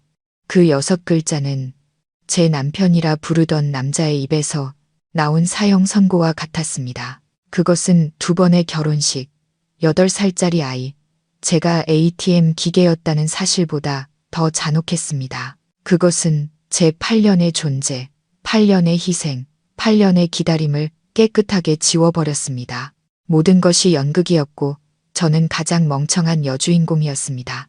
저는 더 이상 서 있을 수 없었습니다. 다리에 힘이 풀려 차가운 대리석 바닥에 주저앉았습니다. 추위도 아무것도 느껴지지 않았습니다. 머릿속이 텅 비었습니다. 가짜 혼인신고서, 가짜 사무실, 가짜 공무원, 완벽한 연극. 그는 처음부터 모든 것을 계산했습니다. 저와 결혼하기로 결심한 순간부터 그는 저를 합법적인 커리어, 자발적으로 헌신하는 연인으로 만들 계획을 세웠던 겁니다. 잔인한 그 남자 지훈 씨는 동정 어린 눈으로 저를 보았습니다. 그는 이겼습니다. 그는 마지막 히든카드를 뒤집었고 그것은 저를 산산조각 냈습니다. 그는 여유롭게 의자에 앉아 마지막 짐을 내려놓은 듯한 체념한 표정으로 아무 감정 없는 목소리로 말했습니다. 수진아, 이제 알겠지. 넌 여기에 있을 자격이 없어. 날 중혼죄로 고소할 수도 없고. 그는 바닥에 주저앉은 비참한 패배자를 보았습니다. 서울로 돌아가. 그 아파트는 어차피 내가 할부금 대부분을 냈으니 내가 갖지 않을게. 그는 적절한 단어를 찾으려는 듯 망설였습니다. 지난 8년간 내 청춘에 대한 보상이라고 생각해. 청춘에 대한 보상. 저는 웃음을 터뜨렸습니다. 제 웃음소리는 이 호화로운 거실에서 처량하게 울려 퍼졌습니다. 그의 입을 통해 나온 제 8년은 그저 공평한 거래에 불과했습니다. 그는 심지어 다른 거짓말을 생각하기조차 귀찮아하는 것 같았습니다. 저는 더 이상 울 수 없었습니다. 눈물이 말라버렸습니다. 끝없는 공허함만이 느껴졌습니다. 나는 무엇이었을까? 8년간 조종당한 바보, 무급 가사 도우미, 자발적인 사기 피해자, 내 웨딩 사진, 내 혼인신고서, 모든 것이 소품이었습니다. 저는 법적으로 그와 아무 사이도 아니었기에 질투할 자격조차 없었습니다. 저는 손을 짚고 일어나려 애썼지만 다리에 힘이 들어가지 않았습니다. 저는 모든 것을 잃었습니다. 사랑, 8년의 인생, 믿음, 그리고 아내로서의 법적 자격까지. 저는 무릎에 얼굴을 묻었습니다. 제 주변의 모든 것이 어두워졌습니다. 절망감에 정신을 잃을 것 같던 바로 그 순간. 지훈 씨가 승리자의 눈으로 저를 내려다보던 바로 그 순간. 날카롭고 단호한 목소리가 울려 퍼졌습니다. 제 목소리도 지훈 씨의 목소리도 아니었습니다. 닥쳐. 저는 고개를 들었습니다. 흐릿한 눈물 사이로 저처럼 무너졌을 거라 생각했던 혜진 씨가 꼿꼿이 서 있는 것이 보였습니다. 그녀의 얼굴은 창백했지만 두 눈은 불타고 있었습니다. 그녀는 저를 보지 않았습니다. 그녀는 지훈 씨, 우리 둘 다 남편이라 불렀던 그 남자를 뚫어지게 쳐다보고 있었습니다. 지훈 씨는 혜진 씨의 반응에 당황했습니다. 그는 더듬거렸습니다. 혜진아, 너 무슨 소리야? 지금 저 여자 편드는 거야? 누구 편드는 거 아니야. 혜진 씨가 분노로 떨리는 목소리로 소리쳤습니다. 당신은 괴물이야. 사람이 아니라고. 당신은 나를 속였고 이분을 속였어. 날 뭘로 만든 거야? 혜진 씨는 다가가 지훈 씨의 얼굴에 손가락질하며 말했습니다. 날 사랑한다고, 서울에서 힘들게 일한다고, 결국 다른 여자 돈으로 나랑 내 아이를 먹여 살렸잖아. 날 지난 8년간 저분의 피땀 위에서 사는 기생충으로 만들었어. 혜진 씨는 저를 돌아보았습니다. 그녀의 눈에는 죄책감, 동정, 그리고 분노가 복잡하게 얽혀 있었습니다. 그녀도 깨달은 겁니다. 그녀 역시 다른 방식의 피해자였고 자신도 모르는 사이에 지훈 씨의 사기 계획의 공범이 되어 있었다는 것을요. 지훈 씨는 당황했습니다. 혜진아, 저 여자 말 듣지 마. 당장 꺼져. 혜진 씨는 지훈 씨의 말을 가로막으며 소리쳤습니다. 그리고 그녀는 제가 결코 예상하지 못했던 행동을 했습니다. 그녀는 제게 다가와 허리를 숙여 제 팔을 잡고 저를 힘껏 일으켜 세웠습니다. 그녀의 손도 떨리고 있었지만 아주 따뜻했습니다. 그녀는 저를 부축해 자신의 어깨에 기대게 했습니다. 그리고 지훈 씨를 보며 얼음장처럼 차가운 목소리로 말했습니다. 수진 씨 말이 맞아. 이분은 당신을 중혼죄로 고소할 수 없겠지. 지훈 씨는 그 말을 듣자마자 표정이 약간 풀렸지만 혜진 씨는 망치처럼 무거운 한마디 한마디를 이어갔습니다. 하지만 이분은 당신을 사기 및 재산 편취 혐의로 고소할 거야. 8년간 매달 400만 원씩 당신 피할 수 있을 것 같아? 지훈 씨는 비웃었습니다. 사기? 증거는 그 여자가 자발적으로 준 돈이야. 서류도 아무것도 없어. 그래? 혜진 씨가 입꼬리를 올렸습니다. 그럼 내가 당신의 합법적인 아내인 내가 법정에서 증언하는 건 어때? 내가 증언할게. 당신이 나한테 직업에 대해 거짓말했다고. 당신이 그 돈을 받았다고.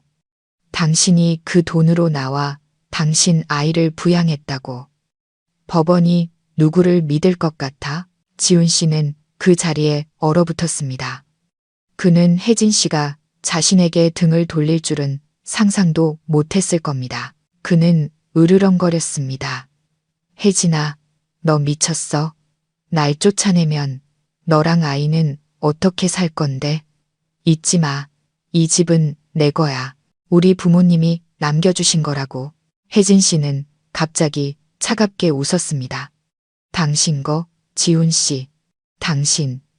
내가 정말 수진 씨처럼 순진할 거라고 생각했어? 당신이 3년 전에 이 집, 당신 유산을 담보로 은행 대출 받아서 투자했다가 실패한 거 내가 모를 줄 알아? 지훈 씨의 얼굴이 하얗게 질렸습니다. 혜진 씨는 말을 이었습니다. 그리고 누가 자기 결혼 예물, 자기 친정 부모님 돈으로 당신 빚 갚고 이 집을 다시 찾아왔는지 알아? 바로 나야. 이 집은 법적으로 2년 전부터 내 소유였어. 당신은 여기 아무것도 없어. 이제는 제가 망연자실할 차례였습니다. 이 남자는 저뿐만 아니라 혜진 씨까지 속였던 겁니다. 그는 모든 것을 잃었으면서도 성공한 남편 연기를 계속해왔던 겁니다. 혜진 씨는 문을 가리켰습니다. 당장 꺼져. 경비원 부르기 전에. 그리고 아이 양육권 뺏을 생각은 꿈도 꾸지 마. 당신 같은 사기꾼은 아빠 될 자격 없어. 지훈 씨는 저를 보고 다시 혜진 씨를 보았습니다. 그는 졌습니다. 비참하게 졌습니다. 그는 말없이 가죽 가방을 주워들고 아무 말 없이 돌아서서 빌라를 나갔습니다. 문이 쾅 하고 닫히고 호화로운 거실에는 두 여자, 두 명의 피해자, 그리고 산산조각 난 진실만이 남았습니다. 지훈 씨의 모습이 사라지고 나서야 혜진 씨는 천천히 저를 놓아주었습니다. 우리 둘 다 비틀거렸습니다. 그녀는 저를 벨벳 소파에 앉혔습니다. 그녀 자신도 주저앉아 숨을 몰아쉬었습니다. 분노가 지나간 자리에 극심한 피로가 남았습니다. 우리는 오랫동안 말없이 앉아 있었습니다. 무슨 말을 해야 할지 몰랐습니다. 지난 8년간 제 남편을 빼앗아간 그녀에게 고맙다고 해야 할까요? 하지만 그녀는 방금 저를 구했고 제게 살 길을 열어주었습니다. 침묵을 깬 것은 혜진 씨였습니다. 그녀는 저를 보지 않고 벽에 걸린 자신과 지훈 씨의 행복한 웨딩 사진을 뚫어지게 쳐다보며 쉰 목소리로 말했습니다. 수진 씨, 죄송해요. 지난 8년간 저는 아무것도 몰랐어요. 제가 수진 씨 돈으로 살아온 셈이네요. 저는 몇 시간 전만 해도 질투했던 아름답고 다정한 여자 혜진 씨를 보았습니다. 이제는 동정심만이 느껴졌습니다. 당신 잘못이 아니에요. 저는 속삭였습니다. 우리 둘 다 피해자예요. 그 나쁜 남자 잘못이죠. 그는 우리 둘 다 꼭두각시로 만들었어요. 우리는 이야기를 나누었습니다. 아니, 진실의 조각을 맞추었습니다. 혜진 씨는 자신의 삶과 지훈 씨의 약속에 대해 이야기했고, 저는 제 삶과 그의 거짓말에 대해 이야기했습니다. 이야기할수록 우리는 그 남자가 얼마나 정교하고 잔인했는지 깨달았습니다. 혜진 씨는 말했습니다. 당신, 그 사람 고소해야 해요. 모든 걸 되찾아야 해요. 돈 때문이 아니라 정의를 위해서요. 그녀는 저를 보며 단호한 눈빛으로 말했습니다. 제가 말했듯이 제가 증인이 되어줄게요. 저한테는 그 사람과의 모든 메시지 기록, 매달 돈을 받은 내역이 다 있어요. 그는 부인할 수 없을 거예요. 저는 고개를 끄덕였습니다. 빈손으로 떠날 수는 없었습니다. 탐욕 때문이 아니라 제 8년이 이렇게 쉽게 부정당하게 둘 수는 없었기 때문입니다. 사기 및 재산 편취, 그것이 그가 치러야 할 대가였습니다. 그 후의 날들은 법적 절차라는 악몽의 연속이었습니다. 저는 서울로 돌아와 거짓된 기억으로 가득 찬 아파트에서 제 짐을 쌌습니다. 실력 있는 변호사를 선임했고 약속대로 혜진 씨는 모든 증거를 제공했습니다. 그녀는 심지어 파주에서 서울까지 날아와 저와 함께 변호사 사무실에 출석했습니다. 소송은 시끄러운 이혼 소송이 아니었습니다. 그것은 금융사기에 대한 민사 소송이었습니다. 저는 제 월 400만 원의 급여 명세서 전부와 제가 거의 모든 생활비를 부담했다는 것을 증명하는 지출 내역을 제출했습니다. 그리고 혜진 씨는 증인으로서 매달 400만 원을 받았다는 증거를 제출했습니다. 지훈 씨는 부인할 수 없었습니다. 증거는 너무나 명백했고 그의 모든 거짓말은 법정에서 드러났습니다. 가짜 혼인신고서 이야기도 나오면서 그의 계획적인 사기 행각은 더욱 명확해졌습니다. 그는 사실혼 관계의 아내에게 기생하며 한 여자의 돈으로 진짜 아내를 부양한 파렴치한으로 낙인 찍혔습니다.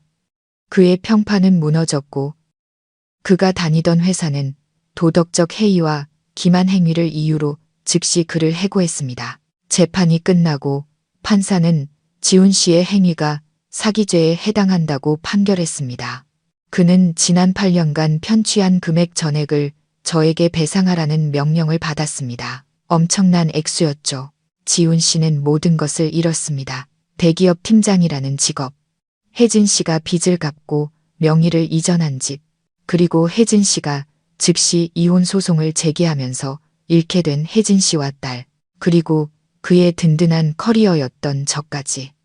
두 개의 가정을 가졌던 남자는 순식간에 빚더미에 앉은 빈털터리가 되었습니다.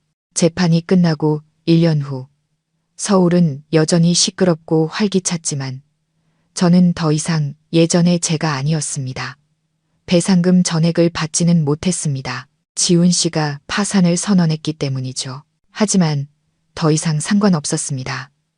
저는 일부를 받았고 제가 거의 혼자 힘으로 갚았던 아파트를 판 돈을 합치니 다시 시작하기에 충분했습니다. 저는 다른 아파트를 사지 않았습니다.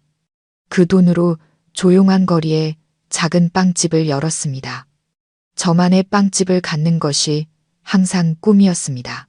하지만 지난 8년간 저는 남편의 커리어를 위해 그 꿈을 접어두었습니다. 이제 저는 제 자신을 위한 커리어를 쌓고 있었습니다. 제 빵집 이름은 아논 베이커리입니다. 제게 평온이 찾아오기를 바라는 마음에서 지었습니다. 아침 일찍부터 밤늦게까지 바쁘게 일합니다. 버터 냄새, 밀가루 냄새, 빵 굽는 냄새, 그것들은 제가 진짜 인생을 살고 있다는 느낌을 줍니다. 제 손은 이제 거짓말 때문에 떨리는 대신 밀가루로 얼룩져 있습니다. 마음이 평온해졌습니다. 지난 8년은 긴 악몽과도 같았습니다. 이제 저는 그 꿈에서 깨어났습니다. 더 이상 지훈 씨를 증오하지 않습니다. 증오는 제 마음만 지치게 할 뿐입니다. 그는 자신의 대가를 치렀습니다. 그가 빚을 갚기 위해 힘든 육체 노동을 하며 하루하루를 버티고 있다는 소식을 들었습니다. 그는 10년은 늙어 보였습니다. 통쾌하지 않았습니다. 그저 인과응보라고 생각했습니다.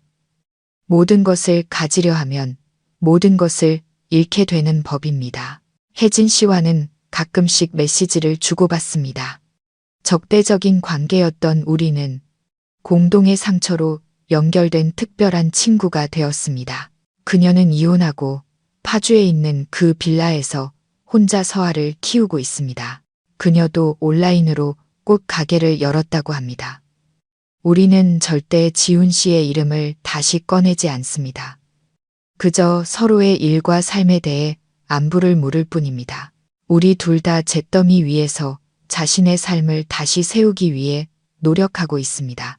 어느 일요일 오후 빵집 유리창 너머로 따스한 햇살이 쏟아져 들어왔습니다. 단골 손님 한 분이 들어와 미소로 인사했고 저도 미소로 답하며 따끈한 크루아상을 건넸습니다. 저는 길거리를 보았습니다. 사람들은 여전히 바쁘게 스쳐 지나갔습니다. 저도 한때는 그들처럼 조급하고 걱정 많고 눈먼 사람이었습니다. 이제 저는 제 작은 빵집에 서서 달콤한 향기를 맡습니다. 행복이 누군가를 위한 맹목적인 희생이 아니라는 것을 깨닫는데 8년이 걸렸습니다. 행복은 자기 자신에게 진실하게 사는 것이었습니다. 거짓으로 가득 찼던 8년의 문은 굳게 닫혔지만 향긋한 빵 냄새와 햇살로 가득 찬 또 다른 문이 열렸습니다. 제 미래, 그것이 어디로 향할지는 모르겠지만 그것이 온전히 제 것이라는 것만은 확실합니다. 들어주셔서 감사합니다.